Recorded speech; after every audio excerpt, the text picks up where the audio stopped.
The MLB trade deadline has come and gone. The Brewers did some things, and we're going to spend the majority of this week's show recapping the things that they did and maybe some of the things that they didn't do. We got a lot of questions to get to. So we're not going to waste too much time here. This is the Brewer Fanatic podcast. And I'm just going to give my take first. I think that the way I want to start this, Spencer, is just not dive into the whole thing right away, but just very succinctly, without even explaining your answer right off the bat, just how are you feeling about the deadline? My one word answer for how the Brewers did at the trade deadline is okay. Not good, not bad, just okay. How are you feeling? Yeah, I'd say fine. That was the word I would use. So yeah, I don't think it was super exciting. I don't think it was awful. I think it was fine. It was fine. But we'll get into all of that a little bit more in detail, obviously. But I think we're both on the same page there. Maybe that's a little bit of a lukewarm take for some people because trade deadline can elicit a lot of reactions. It's a big day of the year, especially when you're looking at what your team is doing compared to maybe what everybody else's team is doing, all this kind of stuff. A lot of action, a lot of rumors floating around. And here's what the Brewers ended up with. We'll recap it really quick and then we'll kind of break down each deal a little bit more closely. And then we'll talk about just some overarching trade deadline stuff, how we think they did on the whole, where they're at after this. But first, the first move that they made as part of trade deadline week, so leading up to the deadline, on Monday, the Brewers acquired catcher Danny Jansen from the Rays in exchange for infielder Yaher Arenamo. Then on deadline day, they made two deals. The first one was to send Nestor Cortez and international signing Jorge Quintana to the Padres in exchange for outfielder Brandon Lockridge. And then the final move, this is the one that was a lot closer to the buzzer, or at least the reporting didn't start trickling out until after the deadline.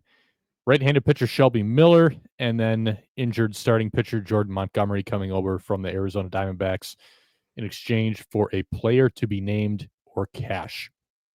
So let's dive into Danny Jansen first. This is the first move that the Brewers made, bringing in basically an Eric Haas replacement. Eric Haas was DFA'd after the Brewers announced this move, and he did clear waivers on Thursday. So staying in the organization is Eric Haas, very similar to the last time that they kind of went through this process with him of passing him through waivers. Nobody put a claim in. But it seems like really the goal here is for Danny Jansen to kind of take over that backup role, and it shores things up a little bit for the Brewers. How exactly this is all going to shake out as far as playing time behind the plate goes, it doesn't seem super clear immediately. So the night that the Brewers announced this deal in postgame, Pat Murphy was pretty resistant to the suggestion of William Contreras catching less and Danny Jansen not even stealing his playing time, but just by virtue of Jansen being here, having an opportunity to rest William Contreras a little more. He's been playing through the finger injury. He catches a lot. He, last I checked, was tied for the MLB lead in innings caught this year, doing that with a broken finger and just the general wear and tear coming with that position. So you might think hey, Jansen's in. Maybe this is a guy they feel a little bit more comfortable throwing behind the plate a little more than they did with Eric Haas. I would imagine the offense is a big part of that. Eric Haas had really, really bad peripherals as a hitter, rarely played, even though he did get some pretty good reviews from the way he handled pitchers. I think that he's still a total professional, really smart guy in terms of calling a game, all that kind of stuff. But Pat Murphy pushing pretty hard back against the notion in postgame that this is a move designed to get Contreras off his feet a little bit more. Basically saying particularly relating to the finger, there's just no reason to play him less because it's not going to get better with rest. But then Matt Arnold saying the next day that nothing is changing with Contreras' role, and they don't seem to feel that the finger is affecting their production, and they're not worried about the finger getting worse or better. But he did mention the fact that this gives them an opportunity to rest William a little bit more, and I have a hard time believing that you wouldn't acquire a guy, even if he's meant to be the backup catcher, without the intention of playing him at least semi-regularly. But I guess that brings us to the first question that we got here. This is from Lance, who said, "Why trade for Jansen if Contreras' workload isn't going to change? Talk about disrupting the clubhouse. You DFA Haas and bring in a guy who will hardly play. Doesn't make sense to me." And I think you're right. If he doesn't play a lot, it doesn't make a whole lot of sense because it's just such an incremental upgrade, which is why I would hope that the plan is a little bit closer to kind of what Arnold threw out. Like, you have the ability now to rest Contreras a little more. Maybe he gets to DH more days and Jansen catches, or maybe you DH Jansen some days to get the bat in there.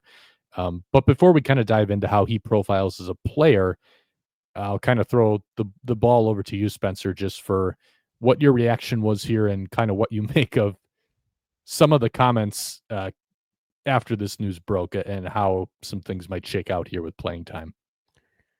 Yeah, my immediate reaction was that I like picking up Danny Jansen. Like I've always, going back to the offseason that the Brewers ended up trading for William Contreras, Danny Jansen was a guy that I was looking at as a potential trade candidate to be brought in and be the starting catcher for the Brewers at that time. And he's played quite a bit this year for the Rays and accrued almost 2 WAR on Baseball Reference over that time. And I like, I just, I think there's a big upgrade from Haas here is really where I think it matters. And like, I like Eric Haas. We've talked on this show a number of times that we like how he calls a game. He calls a game more in line with how we would call a game. And there's a lot of good things there. And I haven't talked about it on the show, but I've noticed like every time there's a walk-off or a celebration, there's always like the super young guys who get out to the player first. And Eric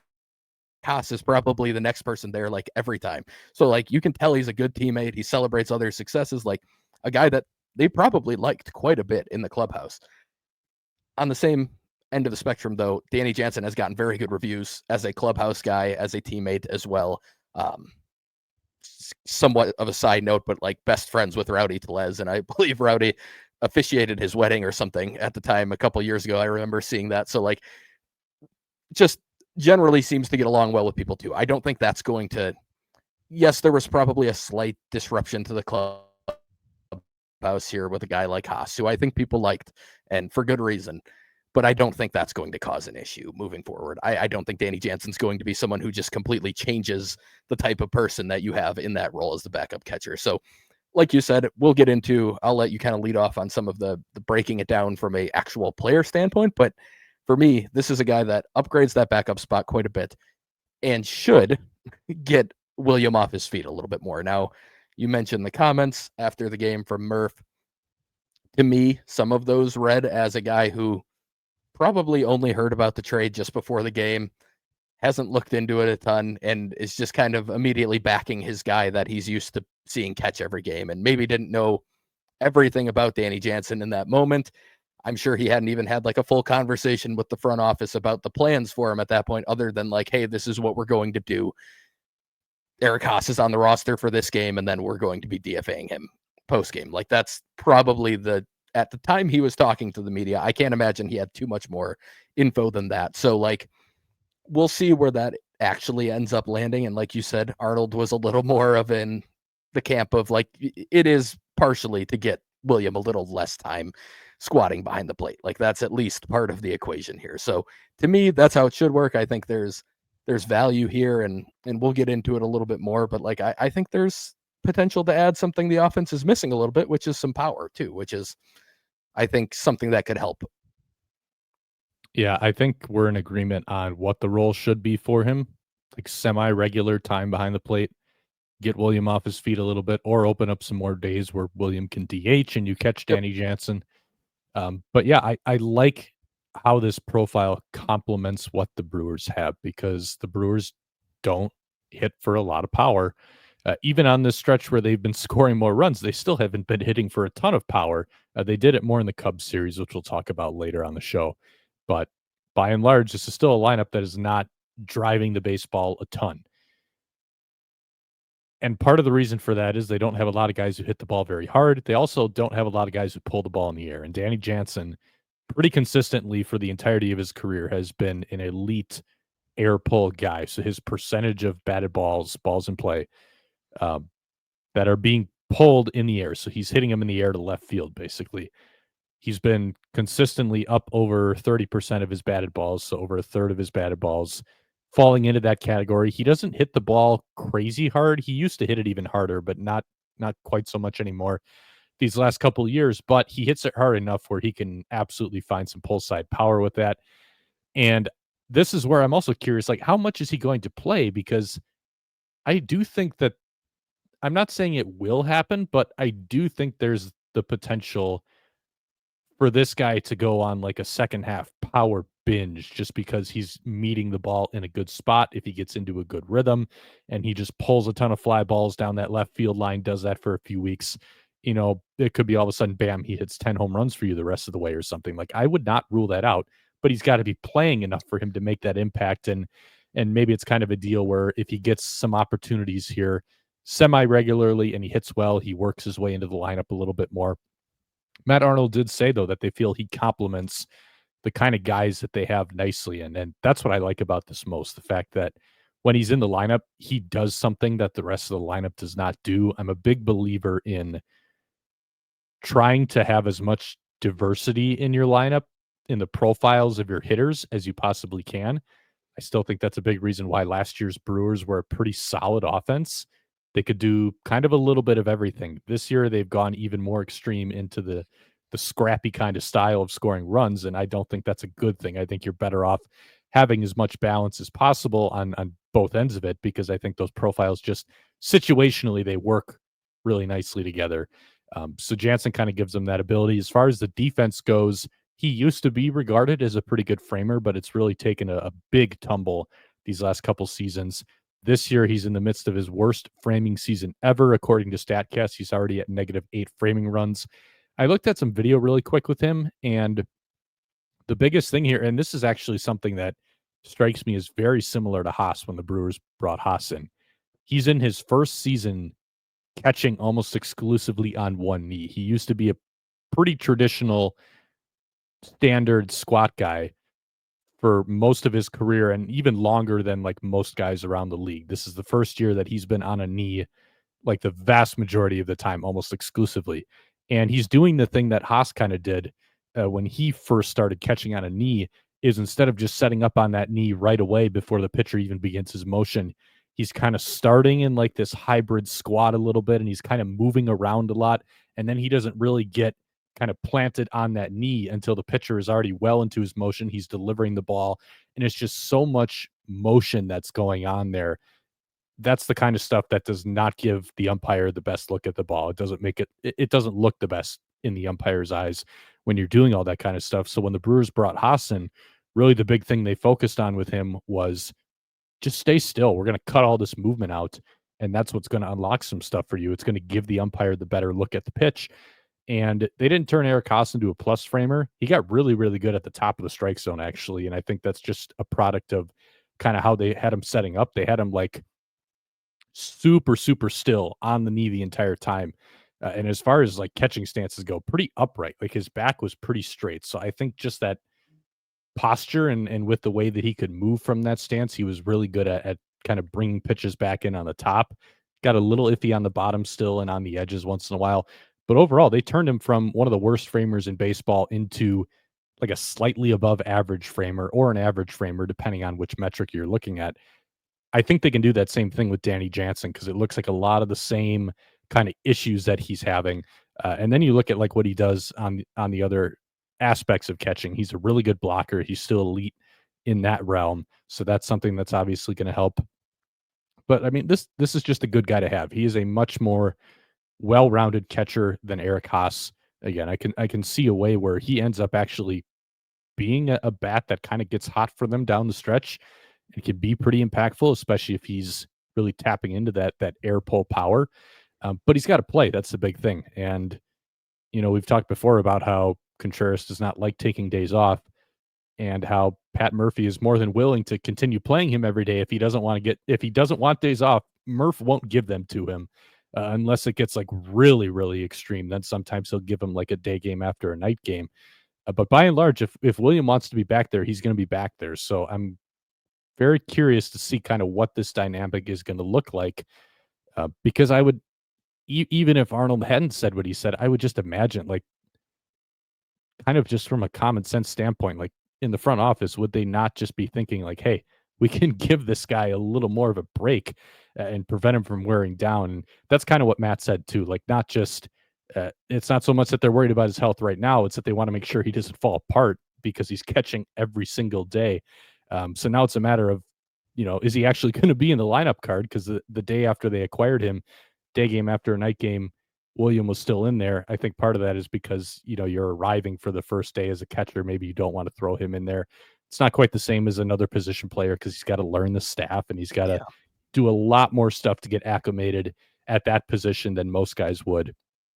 But I'm curious to see how much he plays moving forward. I'm hoping that it's like fairly regularly. I think it should be at the very least probably a 70-30 split for how often each guy's catching. I think you could even push it closer to 60-40, especially if you're getting DH time for some of these guys. Yeah, and he's hit lefties very well as well. So like if you DH Contreras against the lefty, get Yelich a day off and put him behind the plate, like that makes plenty of sense. I think you could do that, and it's good to get Yelich days off as well. But like your point to not wearing down by the end of the season, I mean, he couldn't catch the last game of the playoffs last year because he was so beat up. It wasn't really like it was kind of a specific injury, but it sounded more like just a wear and tear type of injury at the end of the year. And like, that's what you don't want to have happen. You want him to be available for playoff games. You want him to be available for big games, and you want him at his best at that point. And a guy like Jansen gives them a better chance to try and put him in that position. And I think give you actual production himself. So, I agree with you. I think there's the potential, especially if he's mostly facing lefties, for like some decent power to show up in spurts and go on a pretty nice run for the next couple of months.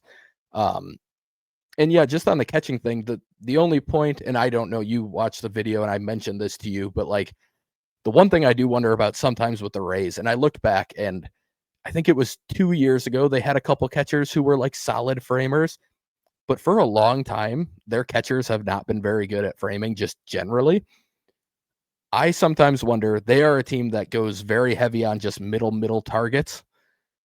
And I wonder if that causes some catchers to end up reaching for almost anything that's on the edges, meaning you're not really set up away for a pitch that ends up away. And when you're reaching, it's harder to stick it or it's harder to move less. And it does cause probably some bigger issues for the umpire. And that's obviously a trade-off the Rays are willing to make because it helps their pitchers throw more strikes and do all of that. But it might, in my opinion, hurt some of the framing numbers for their catchers as well. So I'm curious if maybe that plays a role in it because he was a pretty solid one at one point.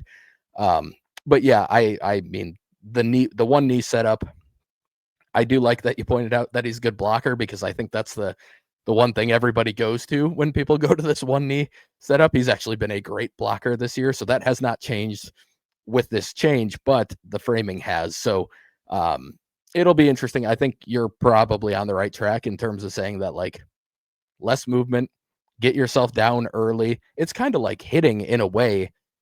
Not only does it mess with the umpires here, but like the more you move, the harder it is for your hand and your glove and everything to not even stay still, but move where you want it to move. Like your eyes move when you're hitting if you're not down early, and that can cause you to have your bat path be off and stuff. Like I think there's an element of that too. If you're moving too much, it just becomes hard for you to actually stick the ball how you want to stick the ball, or pull the pitch back into the zone how you want to.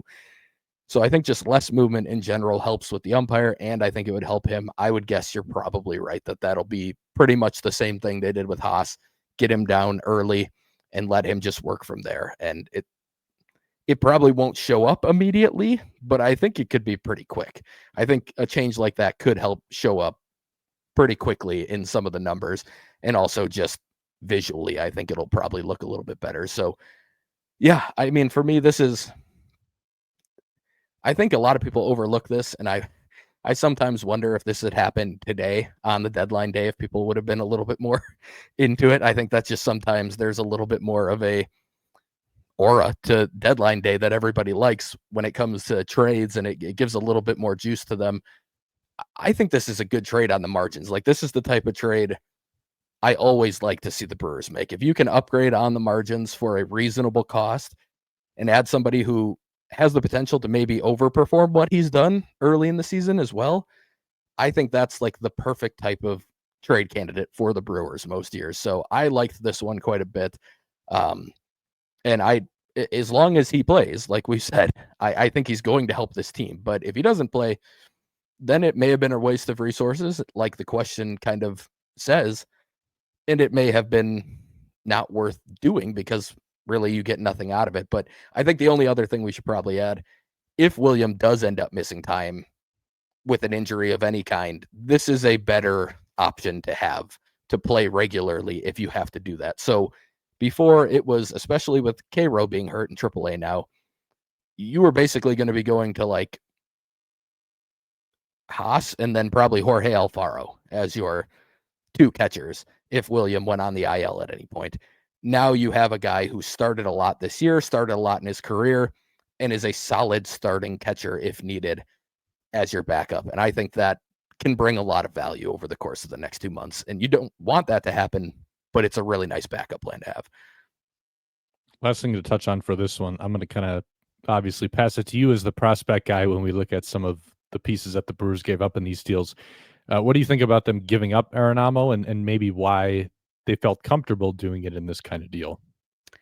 Yeah, so Arenamo's a very interesting prospect in general. I mean, I have talked about him a lot on the Sandbox before. I talked about him in the offseason podcast that we did. Like, one of the craziest loads to a swing you will ever see. He basically does like a full, I don't even know how else to describe it other than like a helicopter type of movement above his head as he goes into his load.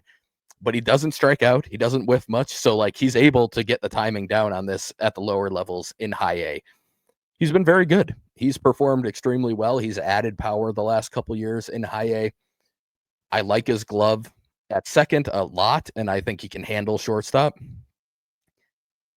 But that's the thing that really comes down to here is that he is a middle infielder in a system full of very talented young middle infielders. So that on its own makes him a little expendable. I still question whether the setup and the load and everything is going to work as he continues to move up the chain.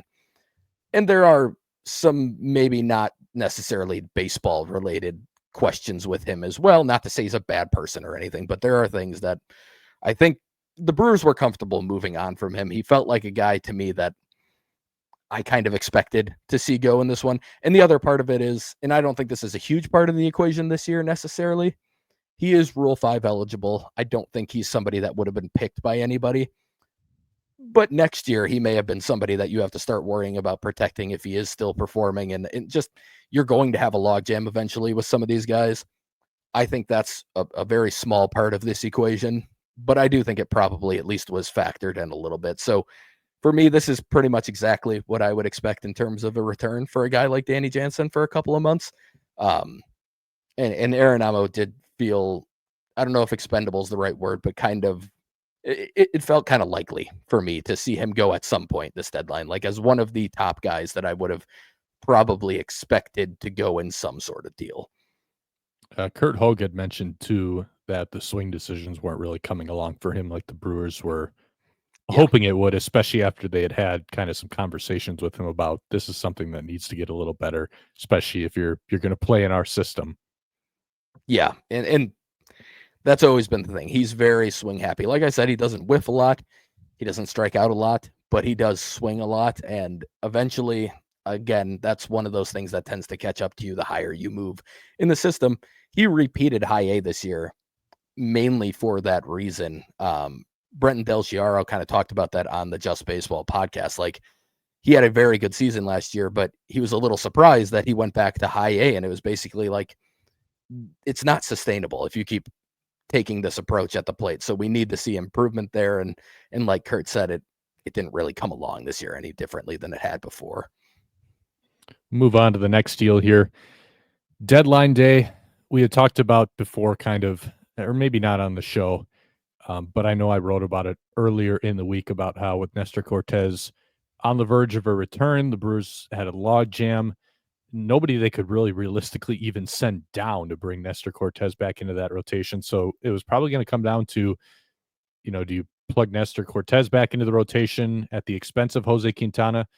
Do you move Quintana to the bullpen, trade Quintana? Do you keep Quintana in the rotation and trade Cortez or put him in the pen? Well, we got our answer because the Brewers did trade Nestor Cortez to the San Diego Padres along with shortstop Jose Quintana. So another Quintana, not I said Jorge. Jose. It's Jorge Quintana. Yeah. See, it's super, super close. It's so easy to get mixed up. I have done it before.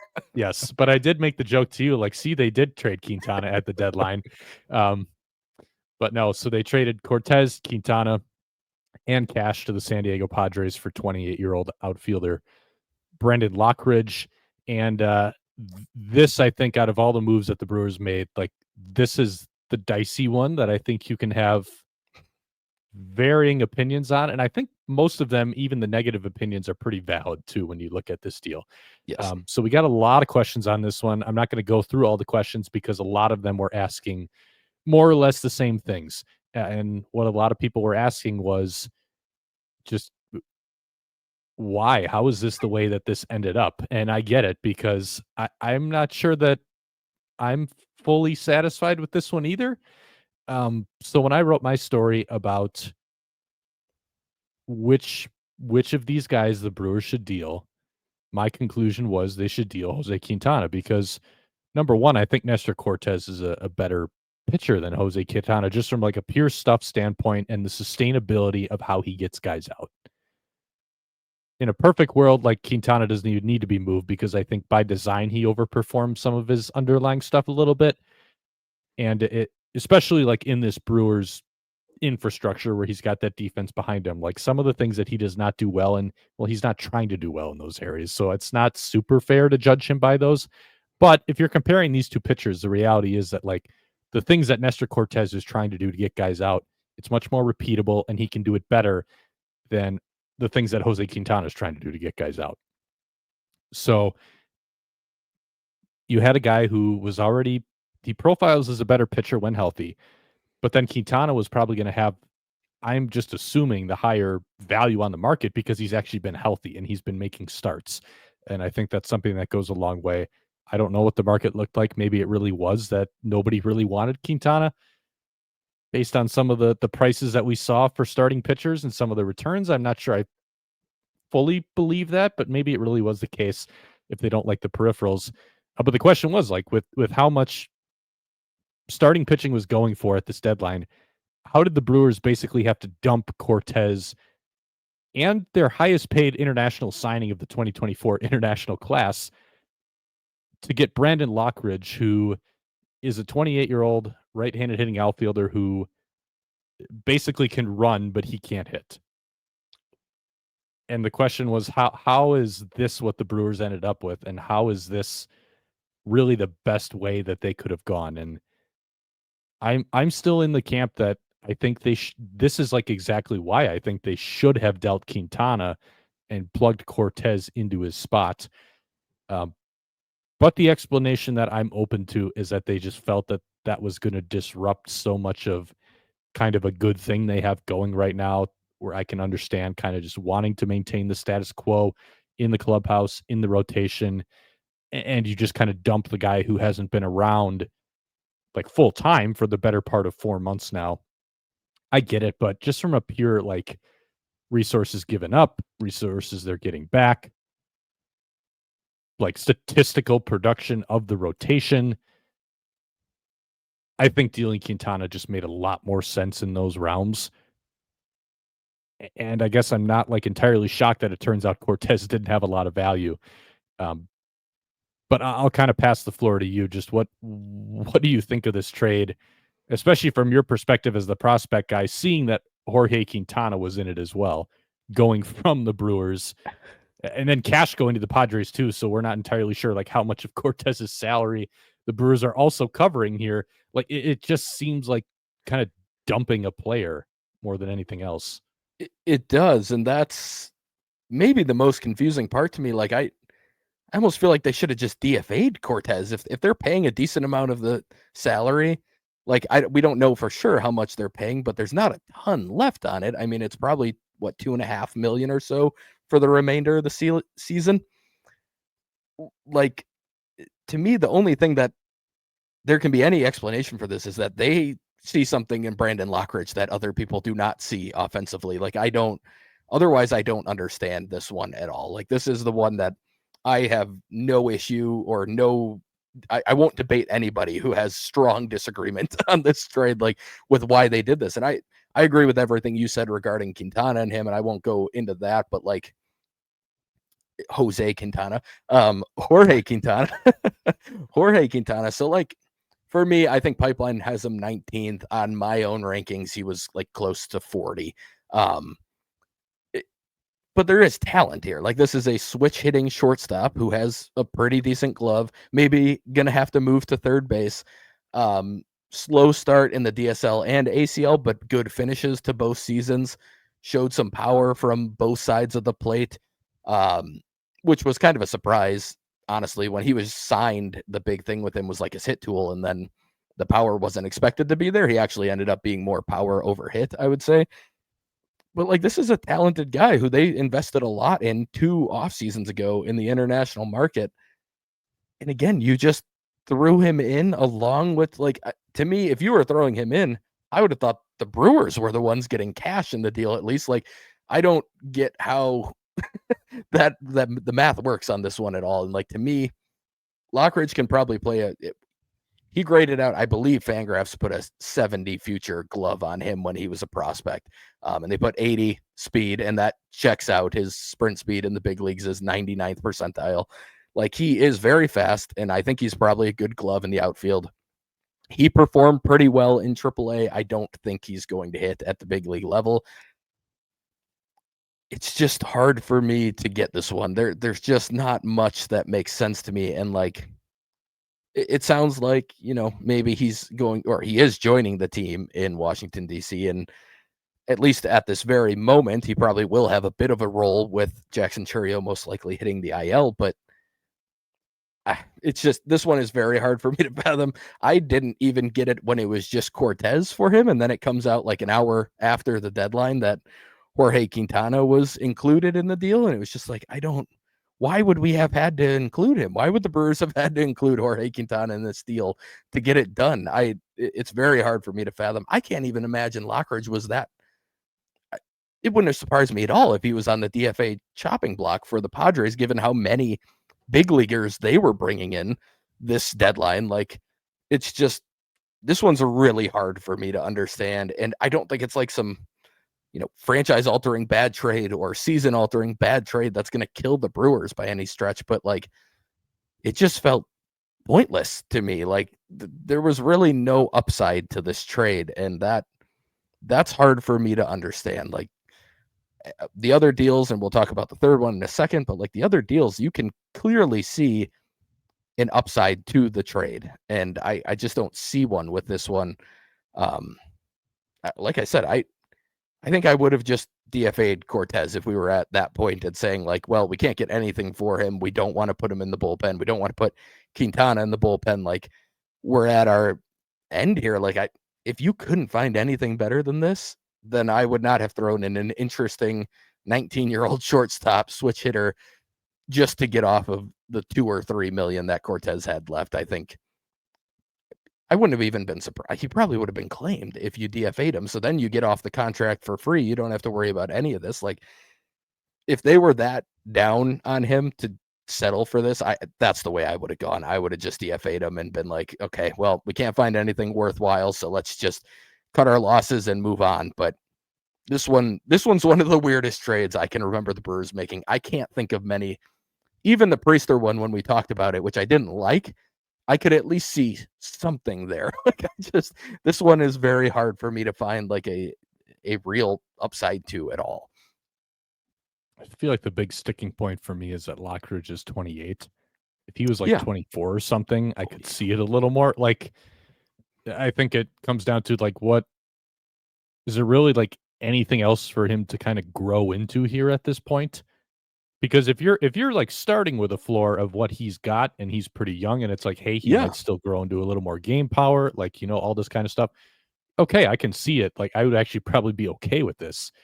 But now this is where I'm like, I don't think it's terrible. It's kind of like if you had to ask me if I would say it's a good trade or a bad trade, I don't know if I could define it as either one, but if I had to like pick one side, I'd like maybe put, like both feet on like the border of the bad category.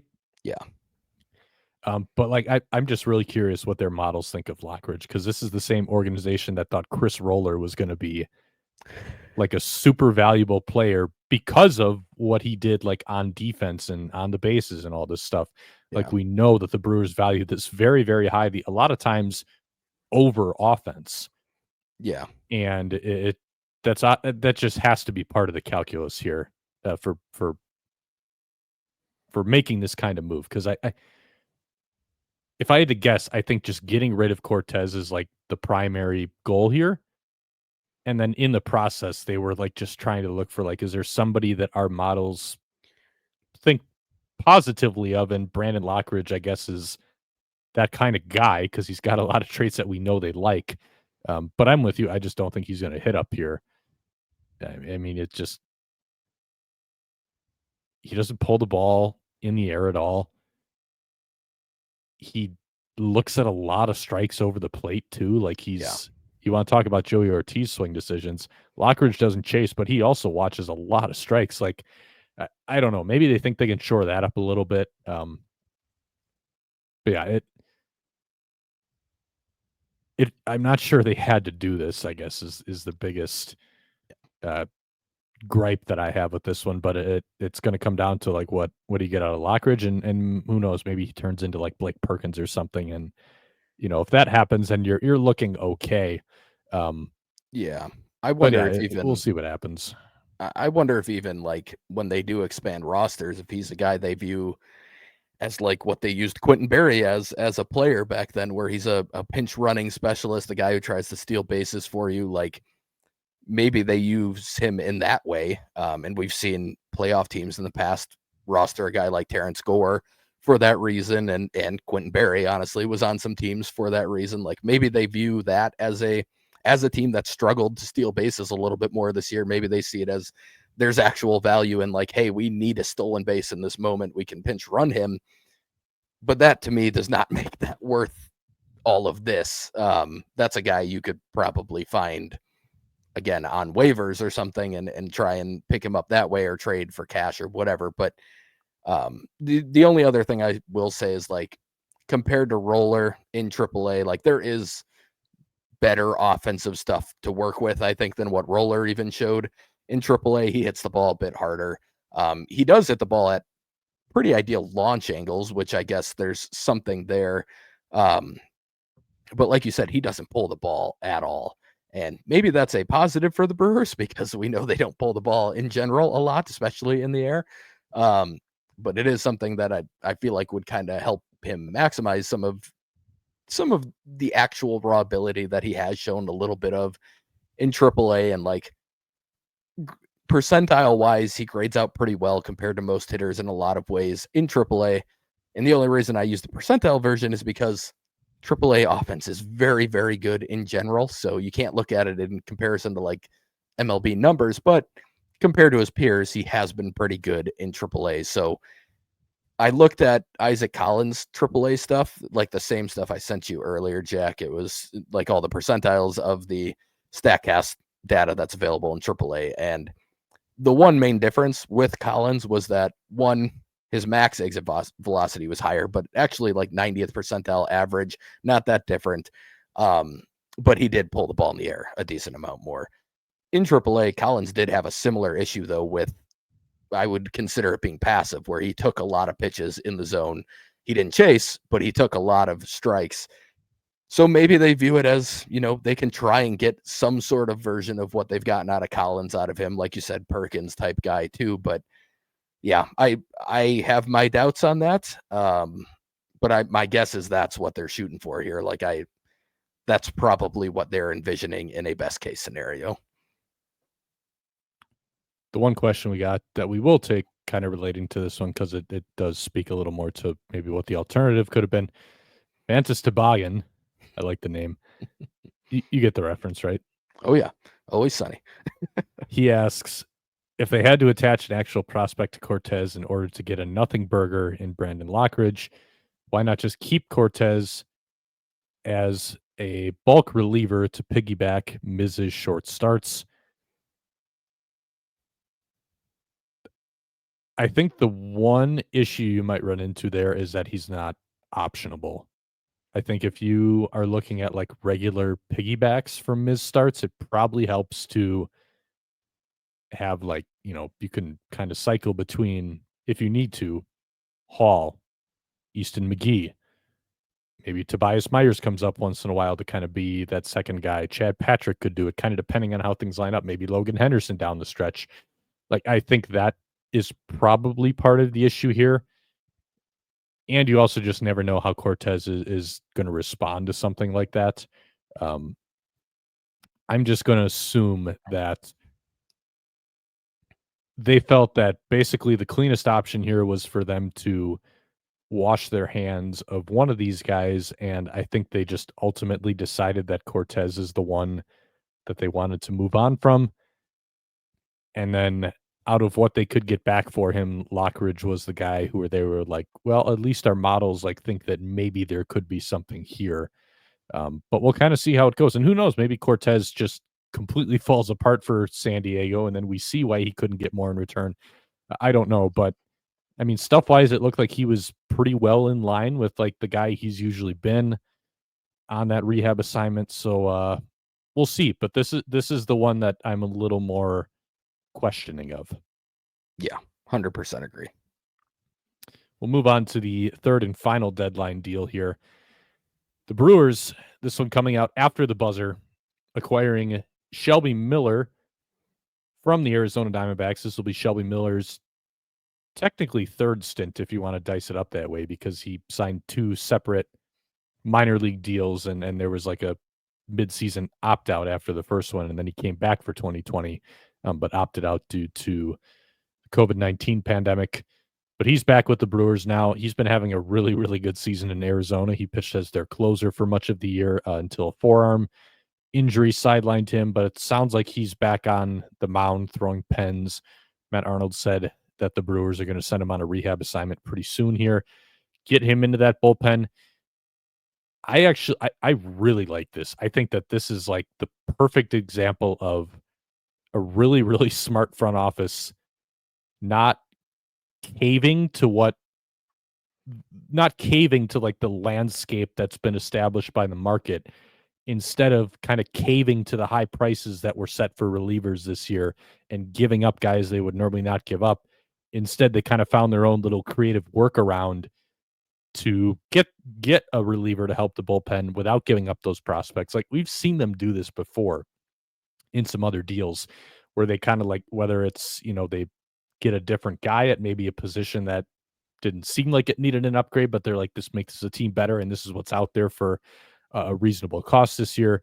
We've seen them kind of do some maneuvering before, and to get this one done, they took on some of Jordan Montgomery's remaining contracts. So Montgomery is also coming over to the Brewers. He's not going to pitch for them. He had Tommy John in March.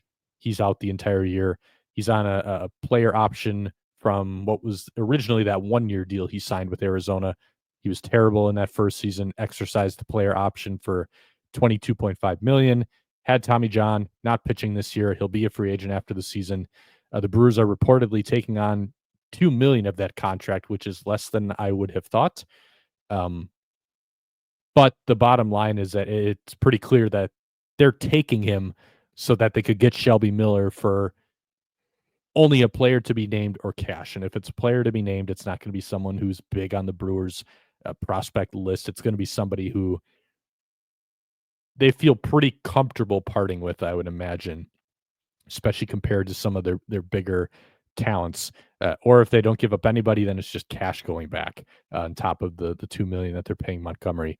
So, like I said, I really like this one. He's been really good this year. I like his arsenal a lot. This is the guy who has been through a lot in his career. He's settled into that relief role nicely at this stage. knows what he needs to be throwing in that relief role. Pretty even split guy because he's got that splitter that he can use to lefties against righties. He's got both the shorter slider and the sweeper. If you look at his movement plot, it's just like really aesthetically pleasing, kind of like the shapes that he's got. A little more carry on the fastball than you would expect from that arm slot. This guy's he's a very solid reliever at this stage in his career. Probably not quite as good as the 1.98 ERA would tell you. But who knows? Maybe you put him in that Brewers pitching machine and he does actually end up pitching like a true talent 1.9 guy. But the peripherals are all well above average as well. He's striking guys out. The walks get a little iffy sometimes, but I'm a believer that if you strike guys out as a reliever, and if walks are the trade-off of that, I really don't care, because if you're missing bats, that's what matters to me the most. And I think it kind of offsets some of the free bases, especially in a relief role. I like this, though. This is the Brewers recognizing that the market was not set up in their favor, but they still wanted a reliever. They didn't give in. They didn't give up anything crazy for a rental reliever. There were a couple guys who went for pretty modest prices. David Bednar didn't get a whole lot. Camilo Doval didn't get a ton either. But by and large, like you look at the Tyler Rogers deal, some of these other guys who moved, some pretty massive packages going back for these guys, stuff that the Brewers are not going to entertain. So they were able to kind of sidestep it with a little bit of a creative deal. And these are the kind of ones that I really give them props for. I think this is where the front office shines when it comes to moves like this. They didn't give anything up really of a whole lot of value. They're taking on a couple $1 million for Jordan Montgomery. And really the key is just they better be right about Shelby Miller's health outlook being okay, because the one note you got to make here is they were wrong about Nestor Cortez's ability to stay healthy. They were wrong about Connor Thomas's ability to stay healthy. And, those guys are both elbows. Miller's forearm, but that's kind of all in that same area there. That's the only potential flag here. Like, they better be right about him being healthy. But if they are, this is a really, really good deal. I like this one a lot. Yeah, I agree. And I think just in terms of being healthy, I think what most likely is set up with the player be named is that it's dependent on how many games he pitches in or innings, or even how he performs. It might be tied to. So the way they structured this trade, like, yes, it would suck to eat the $2 million of Jordan Montgomery for Mark Ananazio, but like, I don't know that you can necessarily lose in this deal, because if he doesn't pitch, you probably don't actually give up anything in the deal except maybe some cash, like, in the other side of it. And if he does pitch well, I still wouldn't expect it to be a huge, like you said, a big name in prospect boards. Like, it'll probably be somebody that I'm aware of, and will probably be somebody that I at least have something that I like about him. But like, I don't expect it to be a huge name under any circumstances, no matter how well he pitches. So I agree with you. Like, it's a creative deal. It's a good trade. Hopefully it helped some people today with how they were feeling about the deadline, because it did come in almost 40 minutes after the deadline had been passed in terms of being reported. Well, fully reported, like the whole package. Yeah. I think Murray's first tweet came out within like 10 minutes. Yes, but like the Miller part of things. Yes. Yeah, the full structure of the deal. Yes. So at that point, when the first tweet broke, I was guessing it would cost a little bit for Shelby Miller, and obviously the health was part of it, but I was assuming, given how you just talked about all the deals had gone down for rental relievers this year, that it was not going to be cheap, given how good he's been this year. And I think they found a really good way to give themselves, again, it's just hard for me to see them losing this deal in any way, because I don't think, even if it doesn't work out with him, they'll give up hardly anything in return. And if it does work out, I still don't think it's going to be much. And you get a guy who's been very good. Like you said, the peripherals have been very solid. The stuff has been very good in this role. Like, it's actually cool to see him have a career resurrection, because it is somebody. Shelby Miller was pretty good in his prime at one point, and then it just kind of started to fall apart for him. It's been cool to see him find it again the last few years, and I think this is a guy who absolutely helps the bullpen for the Brewers if he is healthy, and hopefully helps take a little bit of the pressure and usage off of some of those high leverage guys, because if he's healthy and pitching like he did in Arizona, I would have to imagine he pretty quickly slots into the trust tree and to some of those higher leverage innings for the Brewers. I would probably rather, just from a stuff standpoint and how it all plays, I would like to see him getting Nick Mears' innings when he's healthy. Yep. Because Nick Mears, the slider's been almost untouchable. That it's just not a very effective fastball. It's just not. And I think as a reliever, if you're a two-pitch guy and the fastball is a little bit iffy with the effectiveness, I mean, we'll get to it later, but we saw what happened when he came in and couldn't throw the slider. Now, part of that ended up being injury related, but between that and the workload he shouldered, like, I don't want to say it's Brian Hudson potential for that kind of regression, but yeah, if you're trying to pinpoint a guy who is potentially going to fall off quite a bit down the stretch here, I do think it is Nick Mears. But if you can plug Shelby Miller into some of those innings, that's big. That's the other element to this too, because he's been on the shelf for almost a month now. He's only at 37 appearances this year, whereas Mears, Jared Koenig, Abner Uribe, Grant Anderson, they're starting to get close to 50. So this is a guy who, when he comes back, he's going to be a lot fresher. The workload's going to be less. And it can potentially be kind of similar to what I said when the Brewers traded for Trevor Rosenthal. Like, I know that one didn't work out, and I know a lot of people got mad about it, but I actually like the Trevor Rosenthal trade quite a bit, like what their thinking was there, because he hadn't pitched the entirety of the season. So he's coming back with a completely fresh arm that hasn't been worn down by, the grind of 162. It's not going to be quite the same for Shelby Miller, but maybe in a way it's good that he's actually been able to get on a mound this year, so he's not really coming back entirely from scratch. But rental reliever who has not pitched as much as the rest of your bullpen, if you get into October with that guy, knowing that he's not part of the long-term plans, knowing that he had a little bit lesser workload, that just seems like a guy who, when you get into October, you say, all right, we are hitting the gas pedal with this guy. And like, I know we've complained about Pat Murphy hitting the gas pedal with guys, but in the playoffs with a guy like this is where you should have absolutely no reservations about it. It can be in a playoff series. Hey, if it's a 5-game series and we got to pitch you in 4 of these games, fine. If you got to do even like what the Dodgers did with, God, what's his name? Brandon Morrow a few years back, where it's like, you are going to pitch in every game because you haven't thrown as much as these other guys. You're healthy right now. Like, we're going to go for it. They could have done that with Trevor Rosenthal, I think, if he got healthy and if they made the playoffs that year. But if they make the playoffs with Shelby Miller this year, that's a guy who, like, if Murph wants to be aggressive with the bullpen, this is your guy. Like, you want to pitch him every night in the playoffs? That's fine with me because he's not going to be around long term. He's pitched less than these other guys. Like, go for it. That's what I think makes this a potentially really impactful move. Like, the Brewers needed somebody to ease the stress on some of these other guys, and this is their guy to do it, and I think he will. Yeah, I agree. With that, we can kind of just go over the deadline as a whole, because it does seem like even with the Miller trade, people by and large do not seem very happy with this deadline. And there's a couple things to unpack here, but I'll go through like the first 2 questions that I have on the agenda here because they're kind of related. Steve on Twitter asked, deepest farm system I can remember. Brewers #1 in the NL standings with a real chance to do something special in the playoffs. Clear needs to improve the team. Every other NL contender making moves to improve their ball club at the deadline. And then the Brewers seemingly, to him, not doing enough. And he's asking, make it make sense. Ben also asked us via email, if not this year, then when? Best record in baseball with some obvious holes that could have been filled. Bunch of logjam prospects that were valuable to other teams. Low payroll, even for the Brewers standards. Coming off an offseason with 0 free agent signings.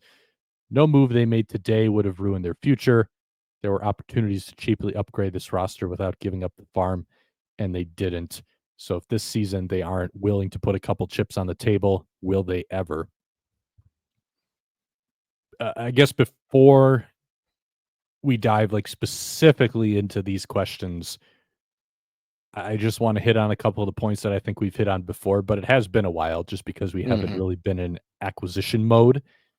But two things to remember here. You don't have to agree with it, but it becomes a lot easier to understand why the Brewers are doing what they're doing. Like, I don't, if people are willing and able to understand this, I'm not saying it should get rid of their disagreement with how the Brewers are doing it, but it should clear up the questions of why. The Brewers do not think in terms of windows. This is not a window to the Brewers. The Brewers want to be good every year, so there are no windows. There is no, this is our moment to capitalize. Their idea is we're going to be good every year. And on that point, when the Brewers say they want to win a World Series, when Matt Arnold says he wants to win a World Series, when Mark Atanasio says he wants to win a World Series, and then they both say we want to be good every single season, it's not one or the other. They see those as the exact same thing. They think that the best way to win a World Series is by being good every single year, making the playoffs every single year. They don't think that the best way to win a World Series is pushing all your chips in for one season. And I know that goes against what the conventional belief has always been. It's always been put together the best team on paper that season to try to win that World Series. That's not how they think of it. So they are not trying to pull the wool over your eyes. They're not trying to feed you a bunch of garbage. They genuinely believe all of this stuff, which is why they stick to it so strictly every single year. We can have a debate about whether that's actually the right way to do it. We both agree with them that like that overarching philosophy is the right way to do it. But this is just like, if people do not acknowledge this, they're going to be confused every single year because it's not changing because they think this is the right way to do it. So that's really important to acknowledge. And then kind of off of that, they're as part of wanting to be good every single year, they're really, really stingy with who they give up. They just are. And this is what we had mentioned before. I don't think enough people realize that the Brewers are good every single year because they hang on to so many of these guys. Like the ability to just keep everybody and then enough of them work out, or the ability to, if something's not working on the current roster, you can rebuild it in season within a couple of weeks because you've got all these guys. You're not tied down to any financial commitments that are forcing you to play certain guys, or you're not tied down to any commitments that are forcing you from maybe making a different kind of acquisition, or you have the guys in the minor leagues who can replace someone. Ollie Dunn didn't hit for 15 days. Guess what? He's gone. Caleb Durbin's here now. He's been a 2-win player at third base since, on pace for over 4 wins, over 162. Things aren't going well in the rotation. We still have Chad Patrick. We can call Chad Patrick up. Last year, we can call Tobias Myers up. Like, just these kind of things. And now if somebody else gets hurt, you can call Logan Henderson back up. Or even this year, we kept Jacob Mizorowski. Mizorowski's in our starting rotation now. Like, that's kind of the way they're thinking of this. So that's just not going to change. So I don't think anyone should be surprised that the team that is never, like in any single move that they're thinking of making, only thinking of this year. Even the rentals, like they know that guy's only going to help for this year, but in the return, they're thinking about how is this going to change things down the line. Nobody should be surprised that the team that is always thinking of future seasons in every single transaction and doesn't like to give up prospects went through the deadline thinking of the future and didn't give up prospects. Like, that should not be a shock to anybody. Now, I do think that they could have done more. And this is where it's like they only get an okay from me instead of even like this was a solid deadline. Because the reality is they're an injury away in the infield from having to call Oliver Dunn right back up. That's a problem. I can hear the argument of like they like their guys in the infield right now. Whether they should be or not, the Brewers front office is still really, really high on Joey Ortiz. They love his defense. They love his tools. They legitimately think he's going to figure it out. I mean, that maybe they're being a little stubborn, but that's the way they see it.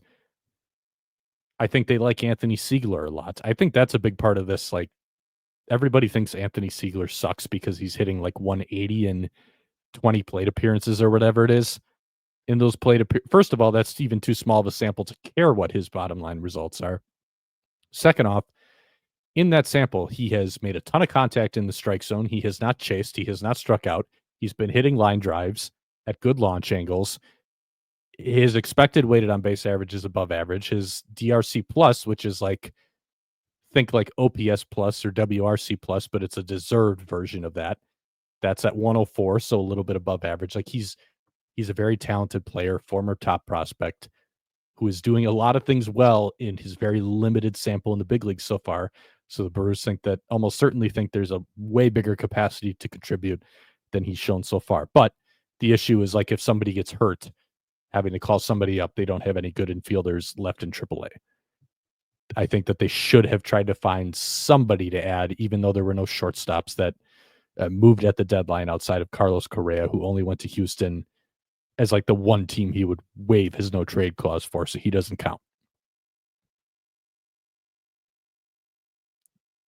That's probably about as far as I can go, though, in saying like there were opportunities to cheaply upgrade. I mean, that's probably it. If they hadn't gotten Miller, I would have complained about that a little more, but they did get Miller. So, I mean, they checked off the bullpen need. They got a better backup catcher in Danny Jansen. I mean, really the only one that they didn't check off, or the only two, I guess you could say, is, they didn't get some kind of infield depth, and I don't think they added enough power. A lot of that's going to come down to what Jansen does. But basically everybody's asking all these questions of, there were needs. They're good this year. Why didn't they do more? And it's really for those reasons. Like, the way that they view the best path to winning a championship has not changed. I don't think it's going to change anytime soon. And I think they're looking at like their repeated regular season success as an example of like they see that as validation. I think there's an argument you can make about like the playoff losses, and we'll kind of get to that in a future question. But they keep winning every single year when people say they shouldn't, and a lot of it is because they hang on to everybody. So I don't think anyone should be surprised that they did that again this year. I'm not going to tell people that they should be like cheering for it, because it's not the most entertaining way to run a ball club. But this is, for all intents and purposes, the way they've seen it. This is the exact situation they've been in before. They're really good. They're almost certainly going to make the playoffs. They could be better at some spots, but they also like the floor of their team quite a bit, and they don't want to part with future assets. In the past, they've played things like this, and they basically played it that way again this year. So, to answer the final question, if there's a season, if this is a season they aren't willing to put a couple chips on the table, will they ever? By the definition everybody seems to have of putting the chips in, no, I don't think they will. Yeah, I agree. I think if you ever see, and we've talked about this before, another trade of any that people would actually consider like pushing the chips in, I think it's for a controlled player, something along the lines of a Christian Yelich type deal, where they get somebody that they think has more potential than he's already shown. He's got a lot of team control, and they're willing to part. And they did. Priester, yeah, they did it. Yeah, they did it with Priester. Yes. Yeah. And that's, you covered it very well. I'm not going to rehash everything you said, but like, I do agree with it. Like you said, we both agree with that's how we would handle these types of things as well. If we were running the Brewers, this is not the same for every organization. There are different organizations can behave differently at the deadline because of the type of situation they have financially. And I'm not we're not going to rehash everything we've talked about in the past and everything about the Brewers, but the Brewers are the smallest market in baseball. They don't have an owner with billions of dollars, and they don't have a TV deal. The Dodgers TV deal is $330 million. The Brewers is 30. Like, we got to, like, that's always going to be part of the equation here. So the Dodgers can feel fine trading some prospects that they like because they can just go buy another player in the offseason if they want to. The Mets can feel fine trading different guys that they like because they don't need those guys to backfill. They can just fill a hole with a free agent if they need to. It's different situations. So the Brewers operate this way because this is how they believe, and I think they're right, the best way to fill in the roster every year. And like Jack pointed out with Oliver Dunn struggling, boom, Caleb Durbin ready to go, comes up, has performed better than we both expected, but he's been very good. And I think the one spot that the organization does not have that right now is shortstop. And that's why, of all of the things they didn't do, I think trying to find somebody who could at least give you another option at shortstop is probably the thing they missed out on the most. But as Jack noted, none of those guys moved. I think, and we might get to a question about him in a second, but like, I think some people viewed Willie Castro as potentially that guy. He has not been a good defender at short. He's barely played it, and he has not been a good one. Um, the real question is, did the Brewers actually believe Durbin or Terang could handle shortstop? Because that's where you could get into debates of whether they should have gone after some of the other guys who moved that were infielders. And my guess is they don't actually think those two could handle it in any sort of like regular role. So if they do and they decided, yeah, we aren't going to add anything, then I think that makes it even harder for me to swallow in terms of like they should have added an infielder in that case. Again, like Jack said, I agree with him. I think this is the one spot where I would have loved to have seen that. We talked about Ryan O'Hearn as a power potential type of guy. He's not a huge power guy, I should know. Like I think he has 13 homers now at this point, but he would have added some pop to the lineup. But he ends up getting traded with Ramon Laureano, so it's kind of hard to judge the whole package in the trade value because Laureano is having a very good year, and I believe has next year under control as well. So it changes the math a little bit, but still, this is the Orioles got a lot in return for those two, and I think a lot of people. I don't know if we have a question on Suarez. Should I save Suarez or should I go into Suarez? You can talk about Okay. Suarez. So, like, I think that's the one that a lot of people were. That was the one I saw the most general reaction on Twitter, just very, very negatively from Brewer fans. Like, how did we not beat this offer? How are we not going for Eugenio Suarez at that price? And I think the first thing we have to talk about is that different teams value different players very differently. So Tyler Locklear, I think, is the headliner of the trade for the Diamondbacks, going to the Diamondbacks. There are, just in the prospecting world, very wide-ranging opinions on Tyler Locklear. Some people believe he can be a middle-of-the-order bat in his prime. If the Diamondbacks believe that, I don't think the Brewers have a guy that could match that that's major league ready to any degree. So if they view him as a future potential middle-of-the-order bat who's major league ready, the Brewers aren't matching that. I understand that he's like the 9th-ranked prospect for the Mariners or whatever, but I think sometimes you have to look at the profiles and say, is this what they're searching for? And the whole deal is basically it's another major league ready reliever as part of the deal.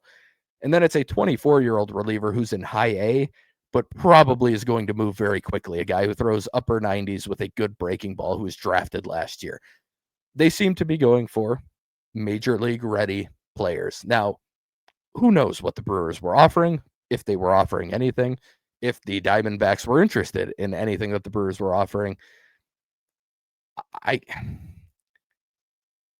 thing I come back to in all of this, regardless of any of that, is that I don't really think Eugenio Suarez is going to have that good of a second half. And when you look into it, like we've talked about this, I don't know if we talked about this on the podcast, Jack, but we talked about at one point that we both kind of believe a guy who is having an abnormally hot first half compared to what they do on average for their career, is just not an appealing rental player for me, because it's just very unlikely that they keep up that production. Like they are much more likely to kind of start regressing towards their career mean, but because it was such a hot first half, that regression can hit pretty hard. Like, do I think he's going to be a way below average hitter in the second half? No, I'd be surprised by that. But going from one of the most hitter friendly parks in baseball, in Chase Field, to either AmFam Field or T-Mobile Park, whichever team you're talking about here, like, I think there's a pretty good chance he's not going to be that great offensively.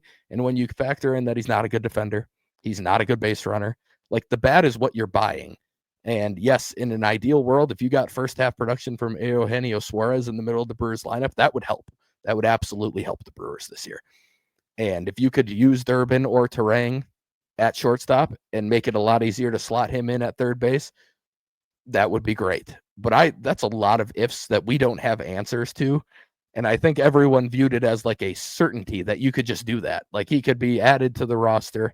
You could put him at third base. One of those two could play short, or even, I mean, I would get the logic if you said maybe Durbin doesn't play as much, like that would be fine too. And Ortiz stays at short. But like, there are a lot of things that I don't think we fully know. And on top of that, I think we both agree if we were projecting him, we would project that it's going to be a decently worse second half than it was first half for him in this season. And all of that combined with the value that was given up, and again, likely value that the Diamondbacks view higher than like MLB Pipeline does.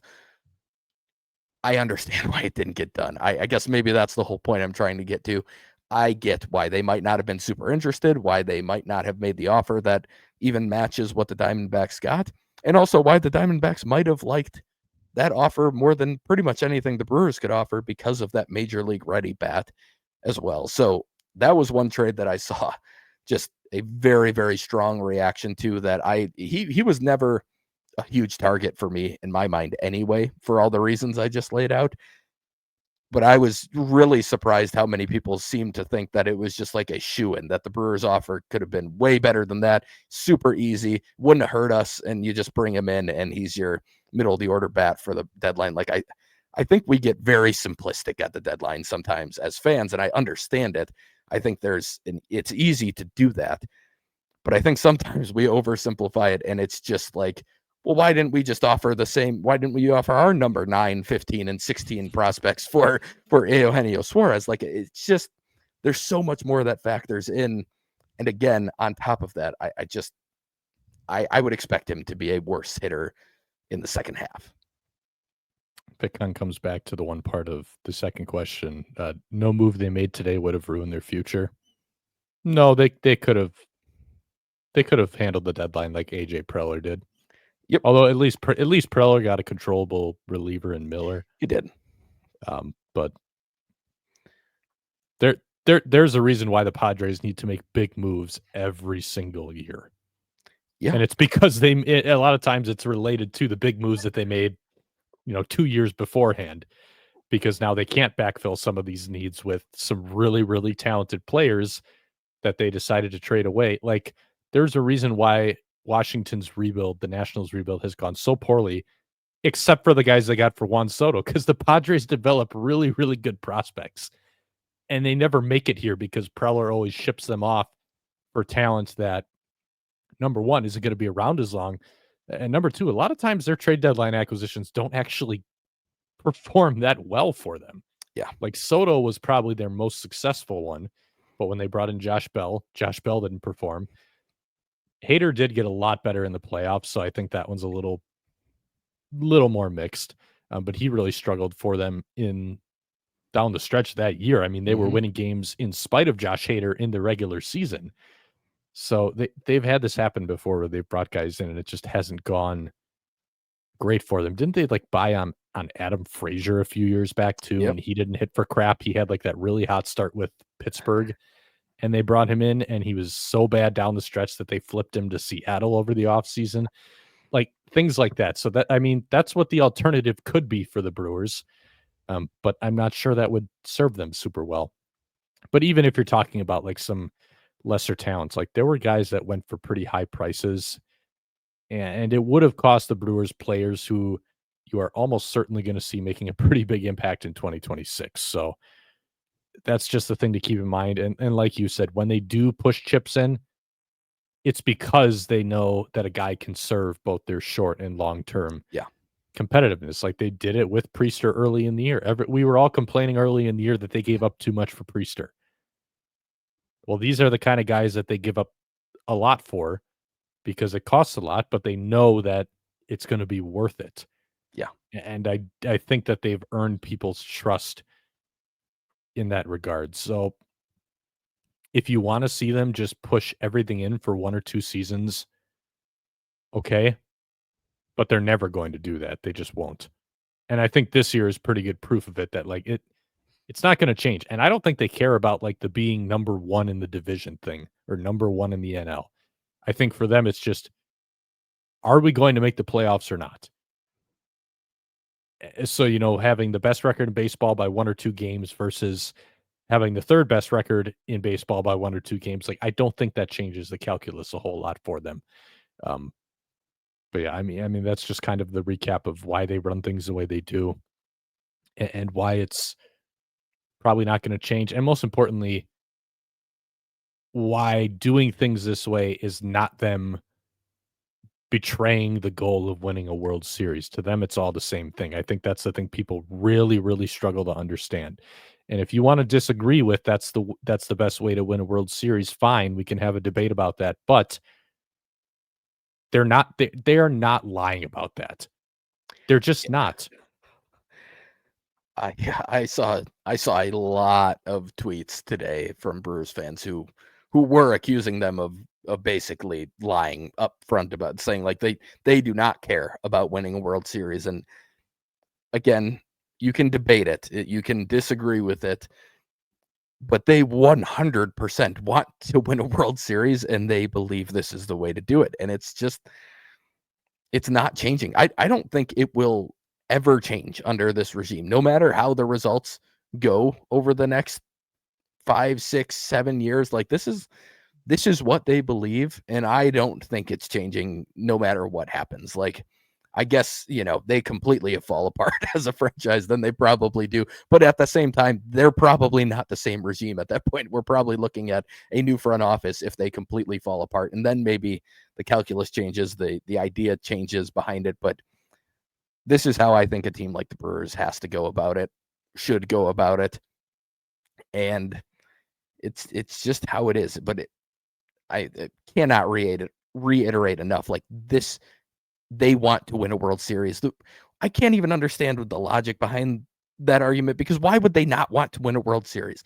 Why would the owner and the GM of a baseball team not want to win a World Series while making the playoffs every year? Like that, if you're saying that about the White Sox or the Pirates, like, sure, I can hear that argument. But for a team that's constantly playing in the playoffs and they're just going to be like, nah, we don't care. Like, we're fine with leaving in the wild card. Like, it doesn't even make sense. There's no reason for that. Like, it just doesn't make any sense. I cannot come up with a single reason why an owner and a GM would operate that way. And they're not. They want to win the World Series. So that's probably the craziest thing I saw on Twitter, and I saw it so much today. Well, that's what it is. It's very. I can very easily understand people thinking that, because they still think that, the bites of the apple thing, the be competitive every year. They still think it's a choice between one or the other. They still think it's Right.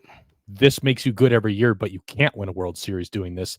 And then pushing your chips in is the only way to win a World Series, or it makes it more likely that you'll win a World Series. So if you're creating like that dichotomy, that's when you think that, oh, they would prefer to win games every year, fill the seats, make more money, as opposed to take a gamble, push the chips in, but be more likely to win a World Series. They think it's a choice between one or the other, and that's where the disconnect is. Yeah. The Brewers don't. They think it's one in the same. They think that winning a World Series means that you take What their models are saying is the best path to winning one at some point. And this is what all of their research, all of their analysis, all of their baseball minds are telling them. Compete every year, make the playoffs every year, give yourself a shot, even if you're never the favorite.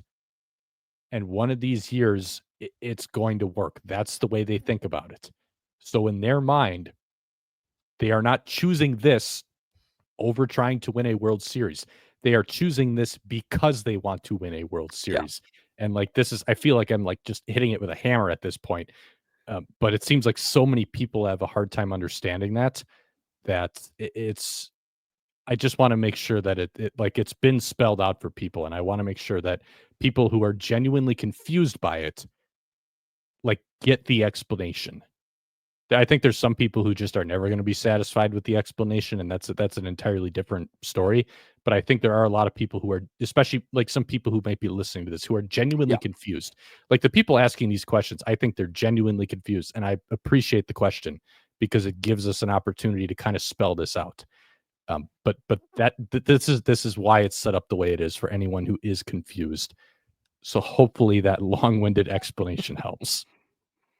Yes. I know you brought up like Willie Castro, so we'll take this question from Drew. He said, being realistic, he asked this before the deadline.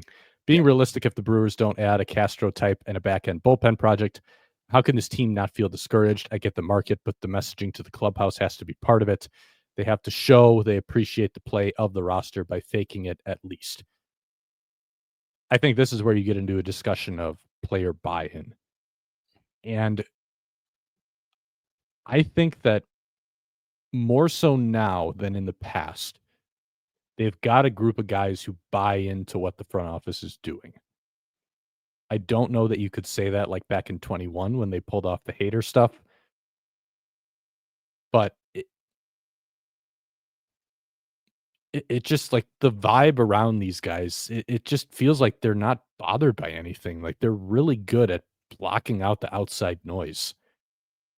And you know, I can't say that for sure, but like just being in the room with a lot of these guys in that clubhouse, the comments that these guys make to the media when we're interviewing them, like the way Pat Murphy always talks about it, like I legitimately think these guys are really, really good at blocking out just like 99% of all the outside stuff. So I think there are some groups that this could absolutely be true for, but I'm just not sure this group of players actually cares all that much about that. I think like if I think for them it's like if they know that the manager believes in them, they like playing together, they got a good thing going, there's good chemistry in the clubhouse. Like I honestly think that might be all that matters for these guys. Yeah. I mean, I wonder if it's almost the preference between the two instead of having a bunch of new people come in. And I'm not saying that that would cause a huge issue either, but like to some degree, I would think this particular team, and I agree this would not be the case for all of them, but it probably feels like a bit of a vote of confidence from the front office. Like, yeah, we are in first place right now. We're playing very well. And we added a little bit on the margins, but like we they clearly think this team can keep going, and so do we. So I would imagine for a lot of them, it honestly does probably feel a little bit more like a vote of confidence that like this is our team that we believe can go win if things go correctly and we stay healthy and everything. And if I were a player, that's how I would view a situation like this. I do understand that there are players who probably would be like, oh, okay, looks like we're watching Joey Ortiz every day. Like we understand that he's kind of a black hole on offense right now. Like, why don't we? It would have been nice to upgrade him or something like that. But I'm not as close to the situation. Obviously, I'm not in the room, but like I get a similar vibe of like, I don't think these guys care. And I think they believe Joey Ortiz is going to get going and they believe in the talent. And like, they just seem to have a really good, like, hey, they build this team. I've heard players say this. They talk about how like, this is how we build the Brewers. This is how we're designed. Like we play this type of baseball. We play this brand of baseball. And we've got all these guys who are bought into doing that. And again, I don't think it would have ruined things to bring in Ryan O'Hearn or anything like that. But I also think that it's not something that's going to bother them that they didn't do something like that. And to some degree, again, it might be something that actually helps a little bit in terms of mentally, a guy like Joey Ortiz, maybe it helps a little bit to be like, hey, they had the opportunity to go out and try and find somebody to replace me, and they didn't. And now, like, I'm their guy for the next 2 months. I'm going to do whatever I can to figure this out and get going. And like, there can be that opposite end of the spectrum, I think, too. So, um, I definitely get the question, and like Jack hinted at, the 2022 team probably didn't fit this, as we saw with the Hader situation. But like, I don't think that's the case with this team. I think that's actually going back to what we've talked about a lot today. I think that might be partially connected to the fact that they have brought all these guys in, brought them up together. They've played in AAA together, a lot of them. They've played in the big leagues together now. Like, there is a chemistry aspect of that and a belief aspect of that where they're all kind of indoctrinated into the Brewers' way of playing baseball that they have worked very hard to build. And not that we agree with every part of it. I think we both agree more power would be a nice thing for the Brewers to have. But like, if the players are bought into a style and it's working, like, it can take you a really long ways because they're not going to suddenly not buy in. They know that it works. They've seen it work. So I think all of that kind of connects. And for some teams, that could be a problem. I agree. I don't think that this team, it will be one. Last question I'm going to take here on the deadline. I guess this one isn't technically for sure related to the deadline, but it kind of falls in there. Quentin asked this before the deadline. He said, can this iteration of the Brewers be considered a real World Series contender? If so, why?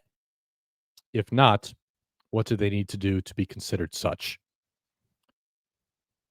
So, kind of going back to the point that I talked about before about how the Brewers are playing the game of get in every year. If you're in, you've got a chance because the playoffs are so random in a small sample. So I think that if you are in the playoffs, you are by definition a World Series contender. Now, there might be some really extreme exceptions, like if you look back to like the 2020 Brewers, where that was a really bad team that only got in because the playoffs were so expanded and they were going up against the best team in baseball in the first round in the Dodgers. Okay, yes, now you're getting a little more extreme where I'm not sure I can say, oh, you're in, so you're a World Series contender. But if you played really good regular season baseball and made it into the playoffs, you're a World Series contender. If they get into the playoffs and they went 15 games over 500 this year, they're a World Series contender. Now, I spent all this time talking about how we both agree with their thought process and their vision of like the get in every year and you've got a shot is the right way to go about it. I totally agree with that vision and kind of their analysis on that. I think where there's room for both of us to disagree more is with the execution of how they're trying to get there. And this is where my gripe is, especially with the lack of power. The playoffs are, like we said, super, super random. I think the best way to cut into the randomness is by hitting home runs. Like the numbers are out there. The record for teams in a playoff game and in a playoff series, when they hit more home runs than the other guys, it's really, really good. Like I don't know what the number is, but doesn't it come out to like an 800 winning percentage or something? Like a number that would basically tell you if you're consistently out homering your opponents, you're going to win the World Series just by virtue of the percentage of games that you're going to win. So I think this is where the Brewers fall short. Now, they've got half of that right because they're always so good at run prevention and so good at pitching that, if you have a pitching staff that doesn't give up a lot of home runs, yeah, that's half the battle right there. Like to hit more home runs than the other team, you got to make sure that they're not hitting that many. But the other half of it is you need to hit some too. Yeah. And this is like, I keep going back to the Diamondbacks series that the Brewers lost. And everyone's going to say, well, they lost those games because their pitching wasn't good. Yes, that was part of it. But another reason why they lost some of these games, because they had traffic and they couldn't score runs because they weren't hitting homers, or because they're not hitting homers, they're subject to like 3 games where their batted ball luck sucks or teams are making really good plays against them. yes, you could, on one hand, you can say, well, that's pretty random. Like, yes, it is random, but you know how you cut into that? By having the ability to hit the baseball over the fence. An outfielder's not jumping 20 feet into the stands to pull a home run back. Right. It's the only You know, like, indefensible play. yes, that is the only event where it's like it's guaranteed, you know what's going to happen, and there's no luck that can change it. So I think like this is where, if you want to play like the World Series luck game and you want to talk about the playoff luck game and all this kind of stuff, I think this is, it's not how you prevent it, but I think that if there is a way that you can cut into it a little bit and reduce it, this is how you do it, by hitting for power. Because you know, I don't think this team's winning the World Series, and I think it's not because it can't happen. Like I said, they're going to get in, presumably, into the dance with a pretty good record, and anything can happen from there, especially with the run prevention they have. But if they're not hitting home runs, if they go into a series and they have that game where they're trying to play scrappy Brewers baseball, but maybe they play a team that plays really good defense, the infield hits dry up. Or maybe they hit a couple line drives hard and it's right at somebody. Yep. And then, Pat Murphy's going to go to the podium and say, hey, we played our brand of baseball and, we had some tough breaks and blah, blah, blah, blah, blah. Well, maybe then the problem is your brand of baseball makes you really vulnerable to this kind of stuff. Yeah. And that's where I think you can say, what they are trying to do is correct. The way that they're trying to do it is not the best way to do it. And that's where I keep coming back to, like, they just, their identity needs to evolve to include more power. And I would guess that in a perfect world, that's what they want. I think the issue, like, just keeps coming back to, they're not good at developing that. Yep. And that's where now it comes back to, like, you've talked about, like, Brenton Del Chiaro in the minor leagues and some of the work that he's doing. That's where it's going to get to the point of, like, hey, if they figure that out, then they're going to be in so much better shape. But yes, I think in the interim, like, that's where you can make the arguments of, okay, well, if they can't develop that, maybe now you need to start signing more power guys or trade for some power guys. And, like, that's why, even with everything you said about Suarez, like, that's the one where I'm still like, they probably should have been involved at that price. Even, like, I'm not saying they should, like, I'm not saying for sure that they should have done it, but I think they should have been pretty seriously in the running at the very least. And maybe they were, I don't know.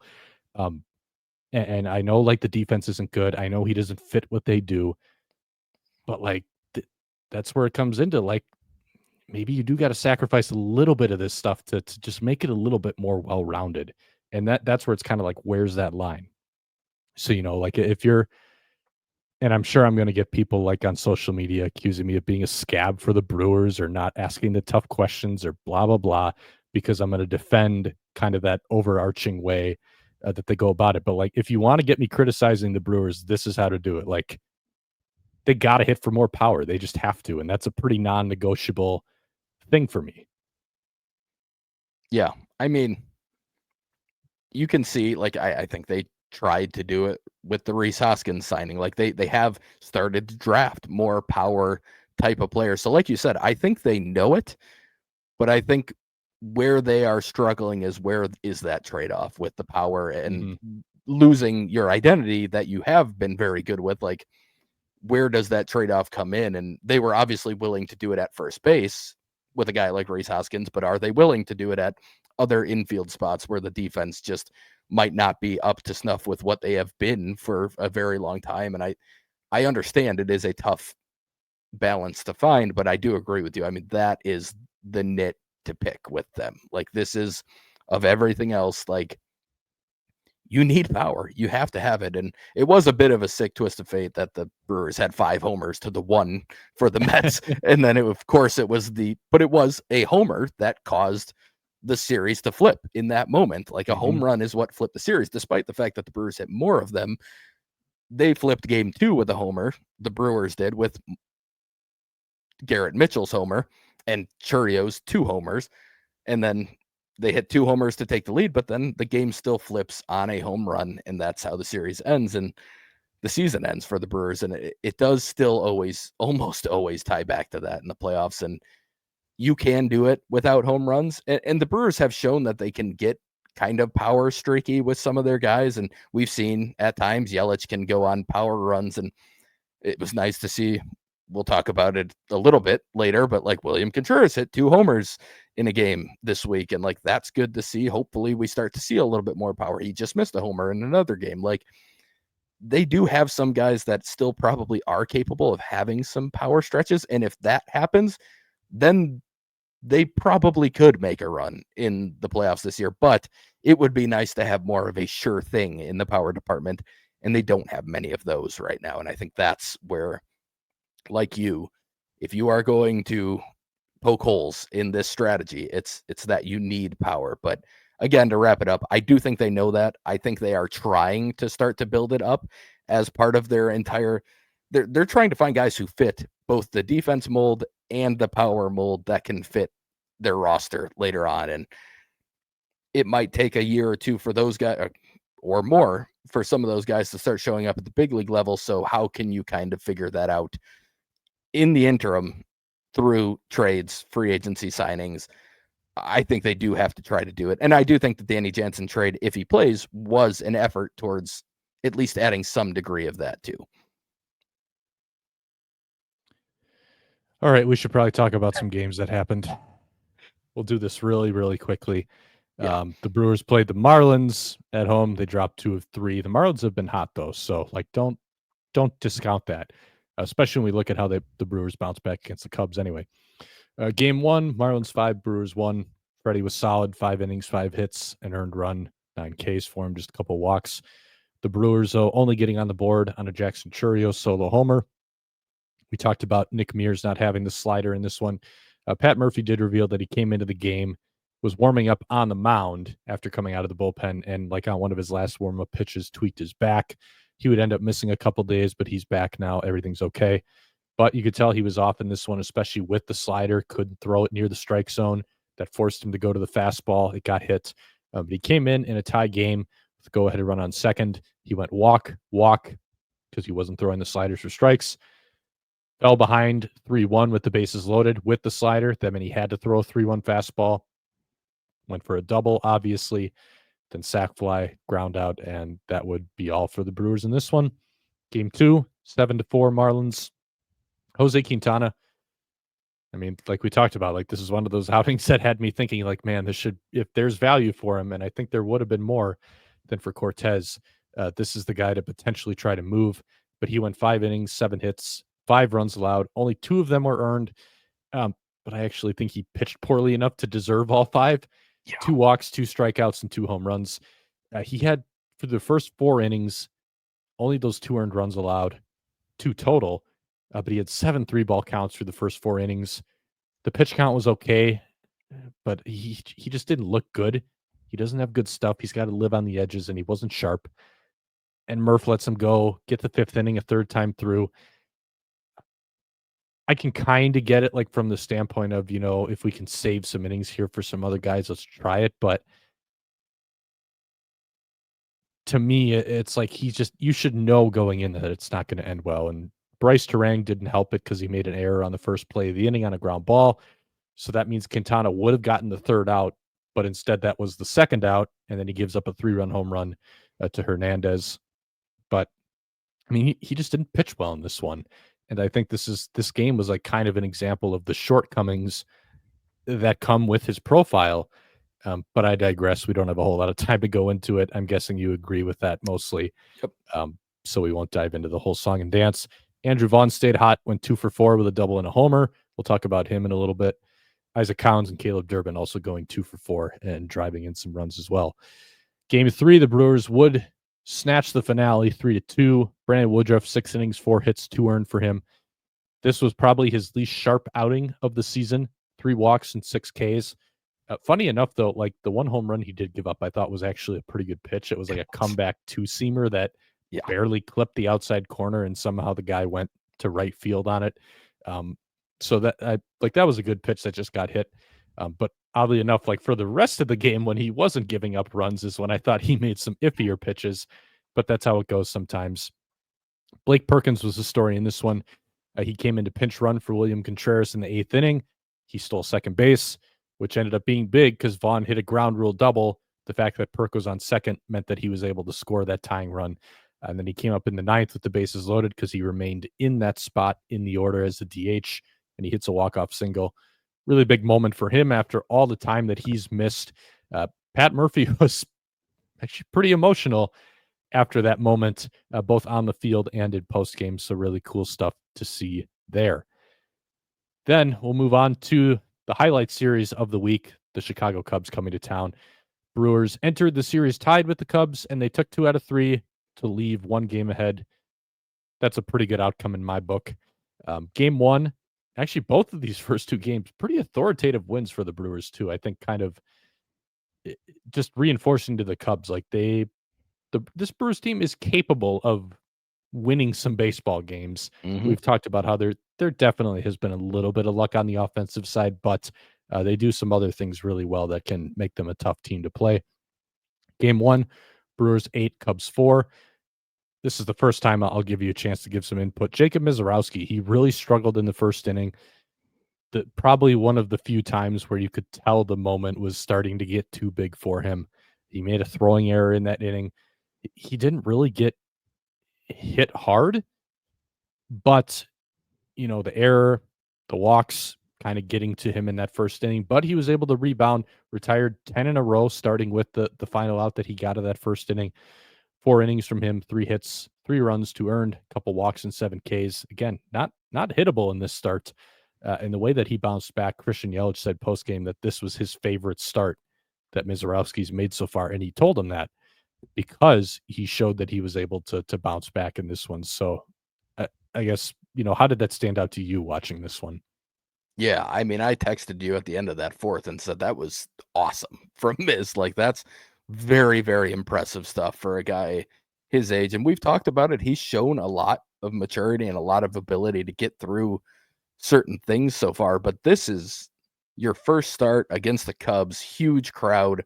It's at the moment, it's a tied division. You're getting into the last couple months of the season. Like, this is a big moment. And like you said, it looked like it was getting to him a little bit in the first inning. And he takes a ball off the shin and then he slips a little bit and launches the throw down the line. And like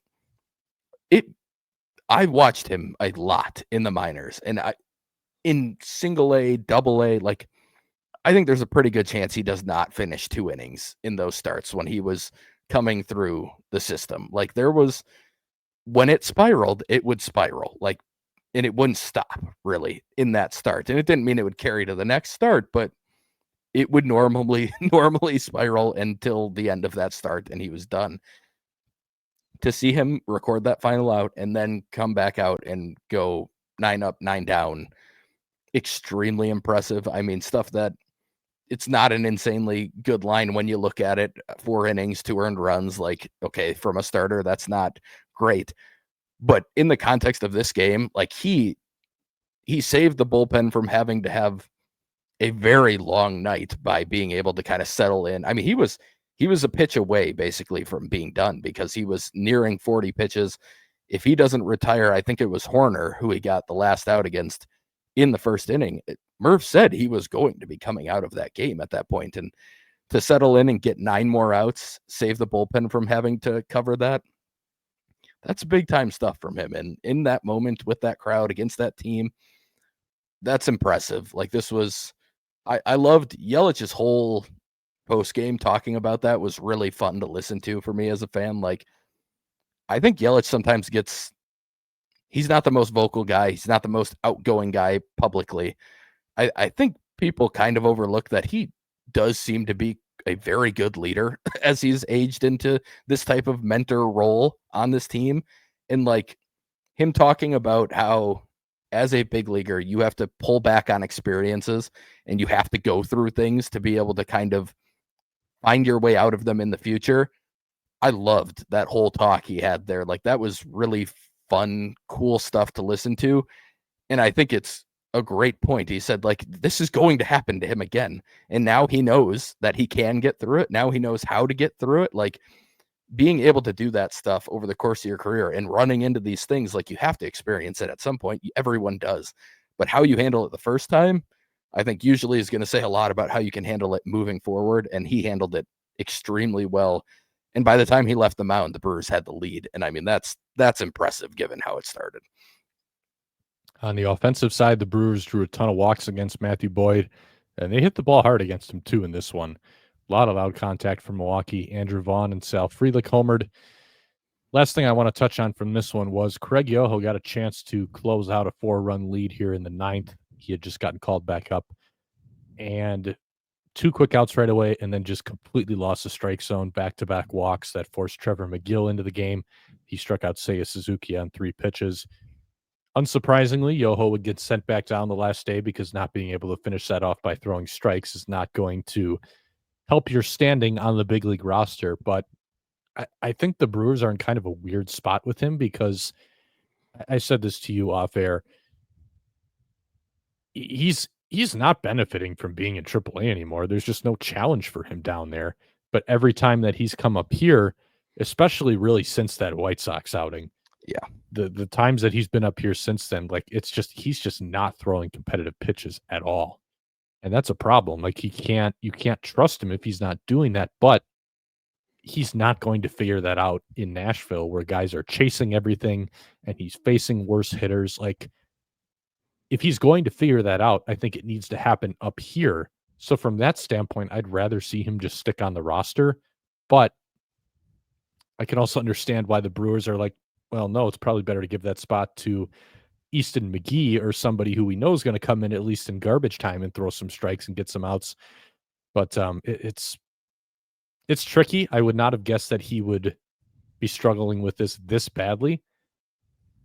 I think he'll still figure it out if he gets the opportunity, but it's like kind of tricky to see how the Brewers are going to thread that needle moving forward. Because, like I said, I don't think he's going to get better by staying in Nashville. But at the same time, I can understand why you don't really want to lock him into a spot up here either. You know, maybe it comes when rosters expand in September and they can finally get him some more innings as like a 26th man. But it's in kind of a weird spot right now for him. It is. Yeah. It's just like you said, it's not competitive enough. He has the stuff that can play in and around the zone, but I do think that White Sox game had a bit of a lasting effect on him when he's been up here in his other few outings since then, where he's just struggling to believe that his stuff can play. Like it just looks to me like a guy who maybe doesn't completely have conviction in what he's throwing right now, where he does in AAA. It's not a problem for him in AAA. He can throw it and he knows it's going to work, but he probably doesn't fully believe that it's going to work at the big league level. And like you said, I think ideally for him, he would get the opportunity to work through that at the big league level. But is that the most ideal way for the Brewers to handle things? I probably not right now. So that does put him in a weird spot. And you, like you said, maybe roster expansion helps with that. But otherwise, I mean, my guess is more that they go into spring training next year saying like, hey, we need you to be out there. Like, we don't care if you get chases. That's not even going to help right now. We want you to be in the zone attacking and figuring out how to do that consistently with your stuff. And maybe that's what you tell them in Nashville. Like, you're not coming back up just because guys are chasing your stuff all over. We need you to show that you can get it to play in the zone right now in AAA. And if that leads to some more runs given up, if that leads to some hard contact at times because you're working through how that works, maybe you have to go that route and maybe give him a little bit of a different directive when he goes back down to AAA. But like, the process in AAA has to be something that's going to work in MLB. And like you said, it doesn't do him much good because guys will chase in AAA. They're going to chase his stuff, but they're not doing it at the big league level. And part of it is like in this last outing, the pitches just weren't good enough. Like that, no one's chasing even AAA if you do that. But I do wonder if maybe they have to kind of change the way he's attacking in AAA to try and make it more realistic for something that can work at the big league level. And again, telling him in that moment, like, we don't care if your ERA goes up a run in the next 3 weeks while we're doing this. Like, we want you to work on this process because we think it's going to work long term or work better long term. Otherwise, right now, I just have a hard time seeing him impacting the Brewers this year, which is really hard for me to believe given where I was at the beginning of the year on him. I fully expected him by this point in the season to be ingrained in the bullpen as a guy who at this point I thought maybe would be getting high leverage innings, and it just hasn't worked out. The command hasn't been good enough, and it's going to need to improve. But I go back to even like 2019 Devin Williams looked like, oh yeah, interesting stuff, but he didn't look anything like 2020 Devin Williams in 2019. So like you get some experience in the big leagues. Now you get an off season or, time in AAA, spring training, everything to kind of figure out how it works. I still won't be surprised at all if Craig Yoho in 2026 is a major part of the Brewers bullpen, but it's harder for me to see it happening this year. Yeah, I mean, the Devin Williams comparisons have always been there just because of the changeup, but I think in terms of like what it's going to take for it to work too is kind of the same thing. Like, yeah, the reason that Devin Williams always kept getting chase was because you could tell hitters always had to honor the possibility that he could throw a pitch right down the middle here. Yep. And that's going to be your pitch to hit, and you don't want to take it.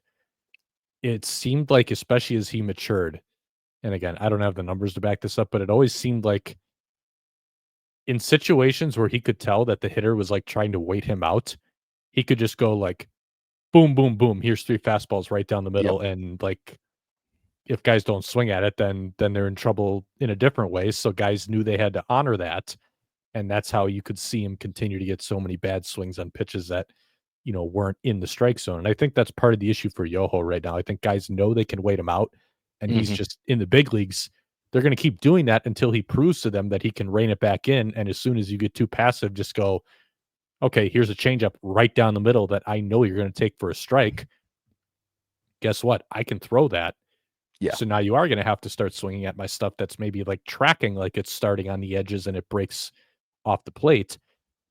I think like that's the next step for him to actually get him competitive in the big leagues. And I think he can get there. I think he probably will. But it is clear at this point that it's going to take a little bit longer than I think any of us envisioned. Yeah. Moving on to game 2 of this Cubs series, 9-3, an even more decisive victory. Quinn Priester went 5 2/3 in this one, 8 hits, 2 runs, 2 walks, 3 Ks, and a home run. I actually think like this is an outing where he threw the ball better than the numbers, like the results would show. And I think this is just a really good Cubs offense that kind of made him work. But like he was actually in the zone a pretty good amount. The stuff was fine. He was actually getting some whiffs too, even more than like the 3 strikeouts would tell you. But he kind of battled a good offense in this one, and came out at 5 2/3. I think you could tell by the time that he got out, he looked like he was pretty gassed. It was a really hot, muggy night at AmFam Field, so that can take it out of a pitcher pretty quickly as well. Mason asked, who gets the ball in a wild card game, Quinn Priester or Brandon Woodruff? So I assume he's talking about like if it comes down to like a third game, like if you go Freddie, Miz, and then who's getting the third one. It's a tough one for me, man, because like I still really like. I think if Brandon Woodruff is sitting 93, I'd probably still take him. But if he's sitting, 90, 91, then it gets a little bit iffier. But he obviously still has the ability to kind of work through that a little bit and do it. Even his diminished stuff, it's a lot better than Jose Quintana, where like Woodruff is still gonna try to attack the zone with whatever he's got that day, as opposed to Quintana, where you can tell he's trying to nibble because that's the only way it'll work for him. But Priester, like I mentioned last week, I've been really impressed with his ability to just kind of feel things out in an outing. And like the peripherals are not that far off from the results in his case. It's not like it's a guy who's overperformed significantly this year or kind of like done it in a little bit of a gimmicky way with the Brewers defense. Like he has legitimately been a solid mid-rotation arm and deserved that kind of output. So it's tough for me right now, man. I'm not sure. I do think the one thing that you have going for you, if you start Brandon Woodruff, is that's a game where, like, especially in the infield, if you want to prioritize offense, you can. Yeah. If Quinn Priester's on the mound, you absolutely need the good gloved guys all over the field because he's going to get the ground balls.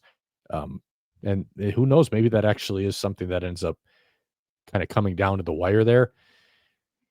If I had to guess, I would say they'll probably give it to Woodruff just based on the experience, but I think like there's a lot of factors you need to look at here where you can make a pretty good case for either one of them. And if I were making the call, it'd be pretty situational for me. Yeah, I would agree. I think it will depend on, I mean, honestly, matchup and who you're facing, what type of lineup could be out there, and situationally in general. But I do think, one, I agree the Brewers would start Woodruff just with his experience in playoff games and in big games. And I do think there's value in that, honestly. Like it might be why I would lean that way too. I think just having experienced it, especially, I mean, in this case, what we're talking about would be almost certainly a win or go home game because it would be game 3 of a wild card series. I would like, because I think it's already a pretty close toss up, I would probably lean towards the experience, the guy who's done it. You just know it's not going to be too big for him. And I wouldn't expect it to be for Priester, but you don't know until he gets out there in that moment and you see it. And I just know it wouldn't be for Woodruff. So I know I could put him out there. I know he would handle everything fine in terms of expectations and the big, the bright lights and everything else. Like as cliche as all that stuff sounds, like I do think we've seen people who struggle with that stuff in their first playoff outing. It can be a bit much. It's a lot. It's a big difference between a regular season game and that type of outing. So I would probably lean Woodruff for that reason, but the fact that it's a conversation for both of them at this point in the season, I think is a pleasant surprise on both ends for me. So the fact that those would be very good options, in my opinion, assuming they're still pitching similar to how they are, that's just really good news for both of them. Aaron Ashby came out of the bullpen and finished this game. He went 3 1/3, allowing just 1 hit, an earned run, walked a guy, struck out 2, but a very big outing for him to kind of conserve the rest of that bullpen for the rest of the week.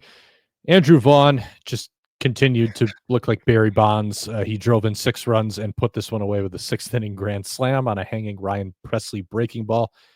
That was such a bad trade by Chicago. Like all of Presley's peripherals and pitch metrics are trending in the wrong direction. And surprise, surprise, he's not even on the team anymore. They DFA'd him after the deadline to make room for some of their acquisitions. But as far as Vaughn goes, AK Brewfan asks, can Vaughn's out of zone swing percentage improvement possibly be real or permanent, or is it a small sample size artifact? I think it's partially small sample size. I also am a believer that just generally when you're feeling good in the box and you're hitting well, your plate discipline numbers are going to get better because you're seeing the ball so well. Your swing decisions are naturally going to improve versus if you feel like you're not seeing the ball very well, yeah, then you might take more strikes and chase more pitches, but that's not because you're trying to do those things. It's because you're just not seeing it very well right now. So I think it's always a little bit of a chicken or egg kind of thing. But I do think there's been some level of real improvement here because we know this is what the Brewers emphasize. And I mean, they told him this. Pat Murphy said, and we brought him in. It was like, I mean, we had talked about it on the show. Like, this is the gripe I had with Vaughn is his swing decisions have always sucked. Mm-hmm. And Murphy said, they brought him in and said, basically, if you want to play up here, you gotta fix this. And it's definitely been a lot better in the big leagues so far. It's been good in the big leagues so far, the plate discipline. But again, you kind of have to ride the line of how much of that is the changes he tried to make, and then how much of it is like the kind of coming from as an extension of just getting hot and how well he's hitting. Yeah. If you hit well for a couple days and you have that confidence and things are feeling good, like better swing decisions, I believe, are going to follow from that too. So I think to some extent it's real. I'm just not sure like to what extent moving forward, and that's kind of what we're going to find out.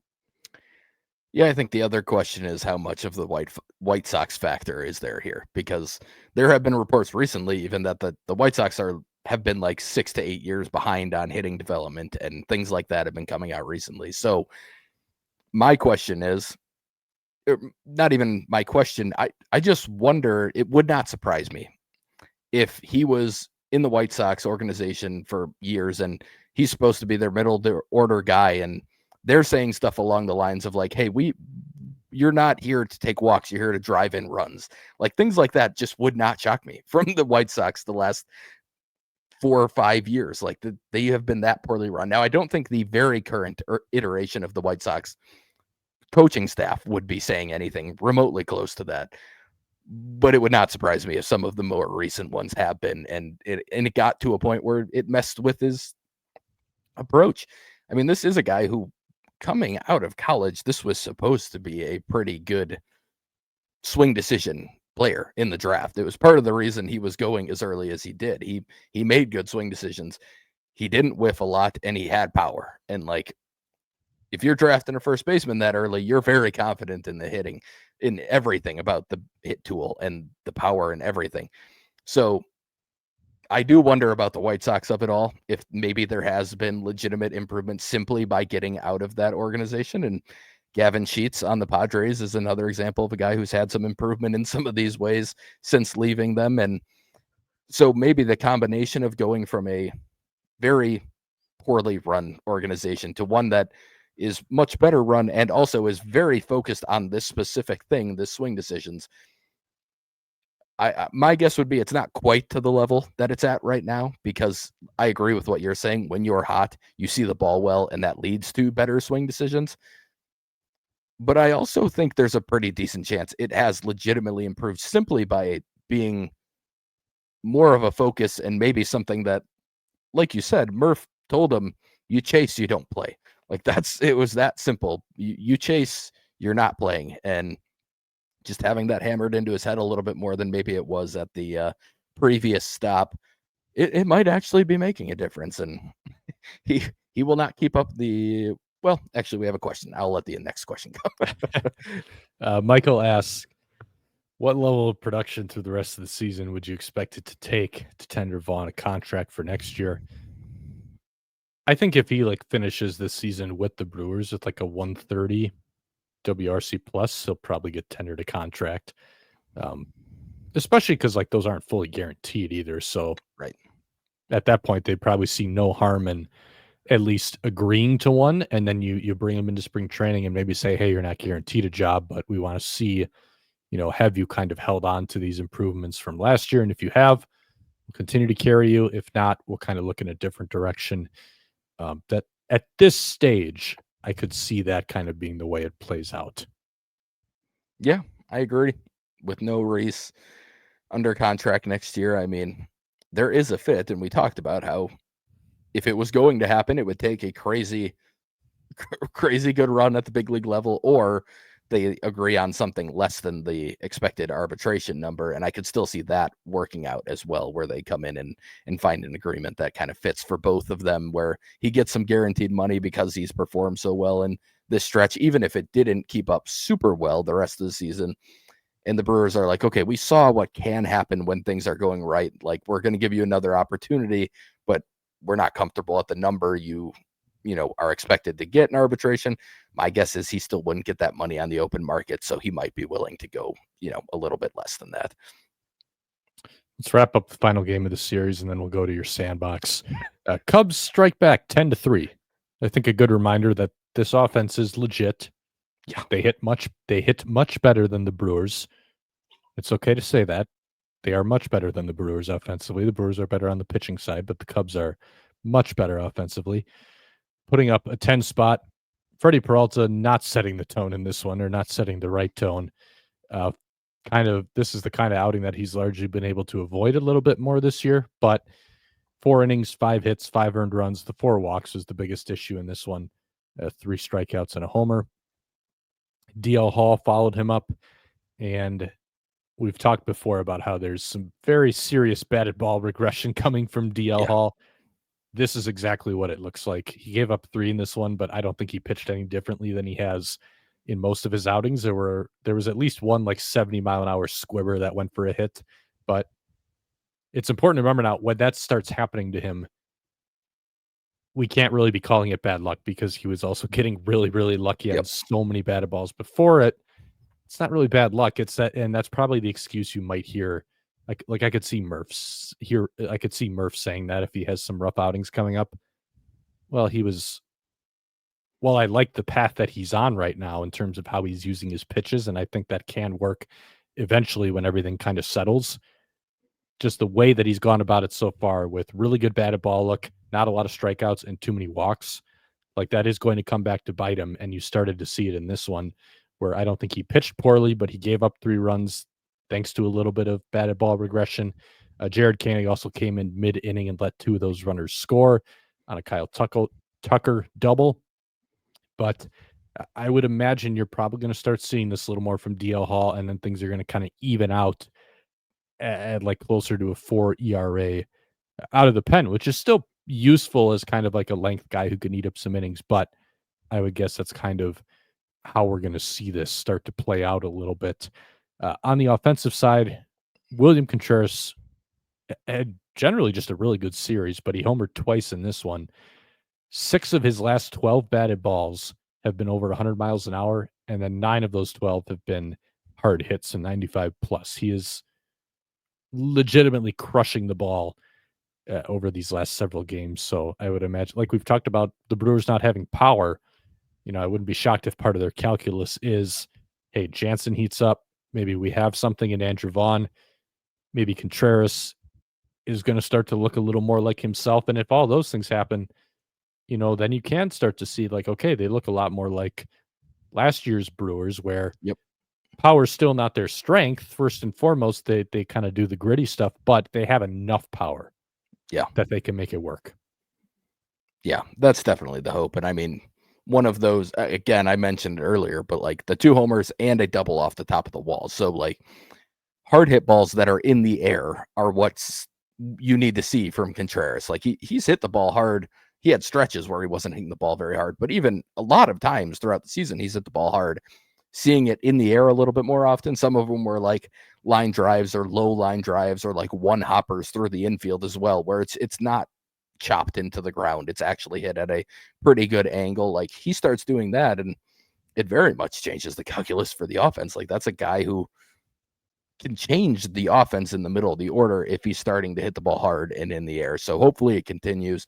Again, probably not at a 75% hard hit rate like it was in the last 12, but I think we are starting to see some better swings. And again, we've talked about it before. I just wonder if eventually he just figures out how to work around the finger to a degree and like finds the swing that works for him with the finger being an issue.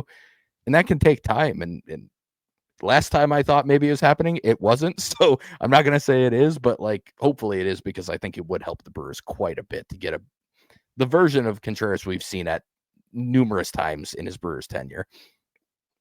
I didn't put it in the agenda, but do we need to talk about Hustlegate? We can touch on it quick. I don't have a long. We're going so long, so I don't want to go too deep into it. But his second to last at bat in this game, he hit like it's like a medium hit ground ball to third. Third baseman had to range a little bit, but basically because Contreras wasn't hustling out of the box, third baseman had time to bobble the ball and make a bad throw up the line, and Contreras was still retired by like a step. So as you could imagine, there were some people who were not very happy about this. Even Pat Murphy called him out on it post game, like without anybody asking about it. So he wasn't happy with it either, saying like this is a ball that you do need to run for, and you need to know which ones you have to do it on. But I think just like a couple general points, it is a little different for the Brewers because of the kind of players they have. Like they have a lot of guys who are really fast, who know that a big part of how they are going to be productive because they don't crush the ball is getting like those infield hits and putting pressure on the defense. That's a little bit different. For most players who are not like that, who do not have that profile, who are like even just more average hitters, like in terms of like everything they do is average and like the speed and that stuff isn't their strength, or genuine power hitters who are not fast at all and they're going to drive the ball, they don't run out grounders. And this might be surprising to some people, but if you watch big league players, the majority of the time when they hit a ground ball, they are not digging 110%. They're just not. And it's very common. And especially for Contreras, who is not going to wow anybody with his speed, who's being asked to catch every single day, basically, the Brewers do not ask him to run out every ground ball. Pat Murphy said as part of that response, I'm calling him out, but I don't want to make it too big of a deal because I tell him I don't want him running out the vast majority of ground balls. If you hit a hard ground ball right at somebody and you see that he's gloved it, no, don't try to beat that out because you're not going to, and it's just not worth the risk of hurting yourself. I'm gonna challenge some people to next time you are at a big league baseball game, every time a guy pounds the ball into the ground, just instead of watching the play unfold, turn your eyes to the guy out of the box. My guess is there are quite a few people who will be surprised at how little hustle they see. Because I think there is a little bit of a perception that it should always be the lower levels of baseball where you run everything out. Now, I will high school players, college players. Yeah.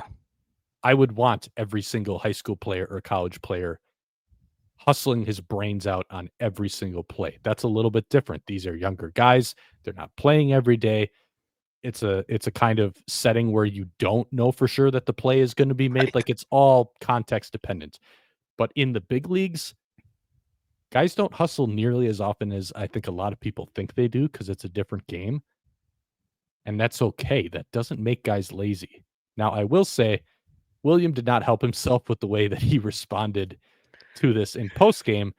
And it was through a translator, so sometimes things can get a little bit misconstrued anyway, especially when it's like tough questions to answer like this. But basically the translated quote was, "That's not something I'm thinking a whole lot about.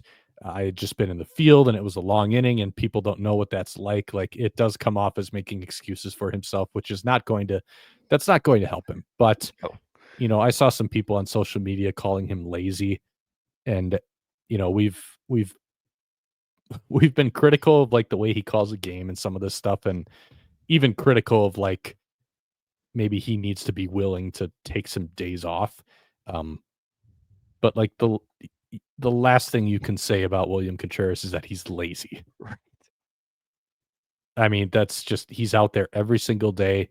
Pitchers rave about, even if the pitch calling isn't always great from our perspective, like he does do the work of trying to game plan.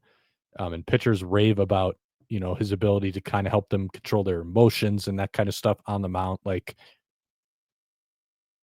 anyone you talk to will tell you this guy is a ridiculously hard worker. So for people to claim that he's lazy because he didn't hustle on a ground ball that was like kind of in between on the ones that you should pick to hustle for versus the ones you shouldn't. I mean, that to me, that's just so misguided to make the kind of accusation about him based on that one play.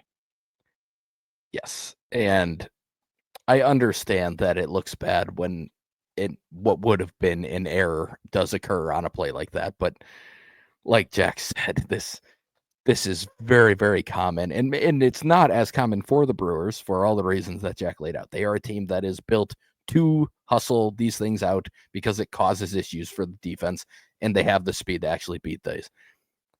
Even in that context, like for me, catchers are just always going to be a little bit different on those types of things. Like if he can sniff a hit, then yes, absolutely, he should try and beat it and go hard. But like that is just an incredibly physically demanding spot on the field, and he is doing it night in and night out.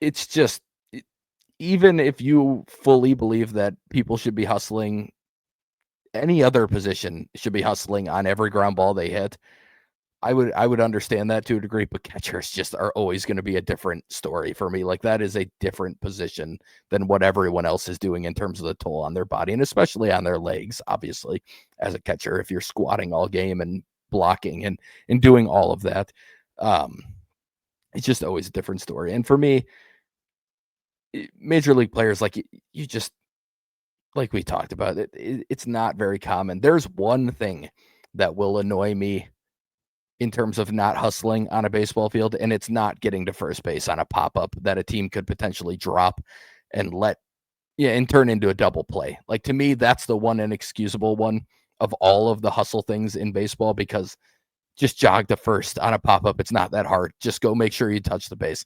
Like that to me is the only one. That's 90 feet of jogging. That's what they're doing on grounders. So just do it on a pop-up too. But on ground balls, like I'm not going to be that guy. Now, if it's the last out of Game 7 of the World Series, yeah, you better be running no matter what. Like, different circumstances obviously call for different things, but that one I think it was a 4 or 5 run deficit at that point for a guy who caught a night game to a day game and had 2 homers in the game already. Like, that felt like Brewer fans being upset about the loss and wanting to take out their anger at somebody on what was really not that big a deal, in my opinion. Well, we've been going for a while, but I'm guessing you do still want to talk about prospects. Oh, we'll do it quick. Okay, go ahead. I'll go through it. All right. We'll start with some hitters. I'm doubling up on some of these from last week because they continued some good things. But in the DSL, Alexander Frias, he has missed a lot of the season this year, but he came back a few weeks ago. He's had a pretty good week, 1,005 OPS, multiple doubles. He kind of reminds me of Handelfrey Encarnacion last year, where he missed a decent amount of time, hit the ball really hard, didn't have crazy stats on the season, but had a really strong finish to the season.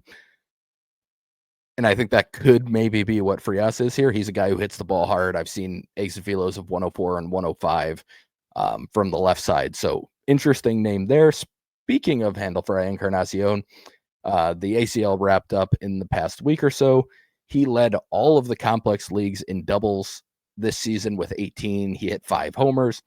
And the Brewers PD account tweeted out that he had a 105.3 90th percentile exit velocity this year. So hits the ball very hard for his size. He also does not strike out much. He doesn't whiff much.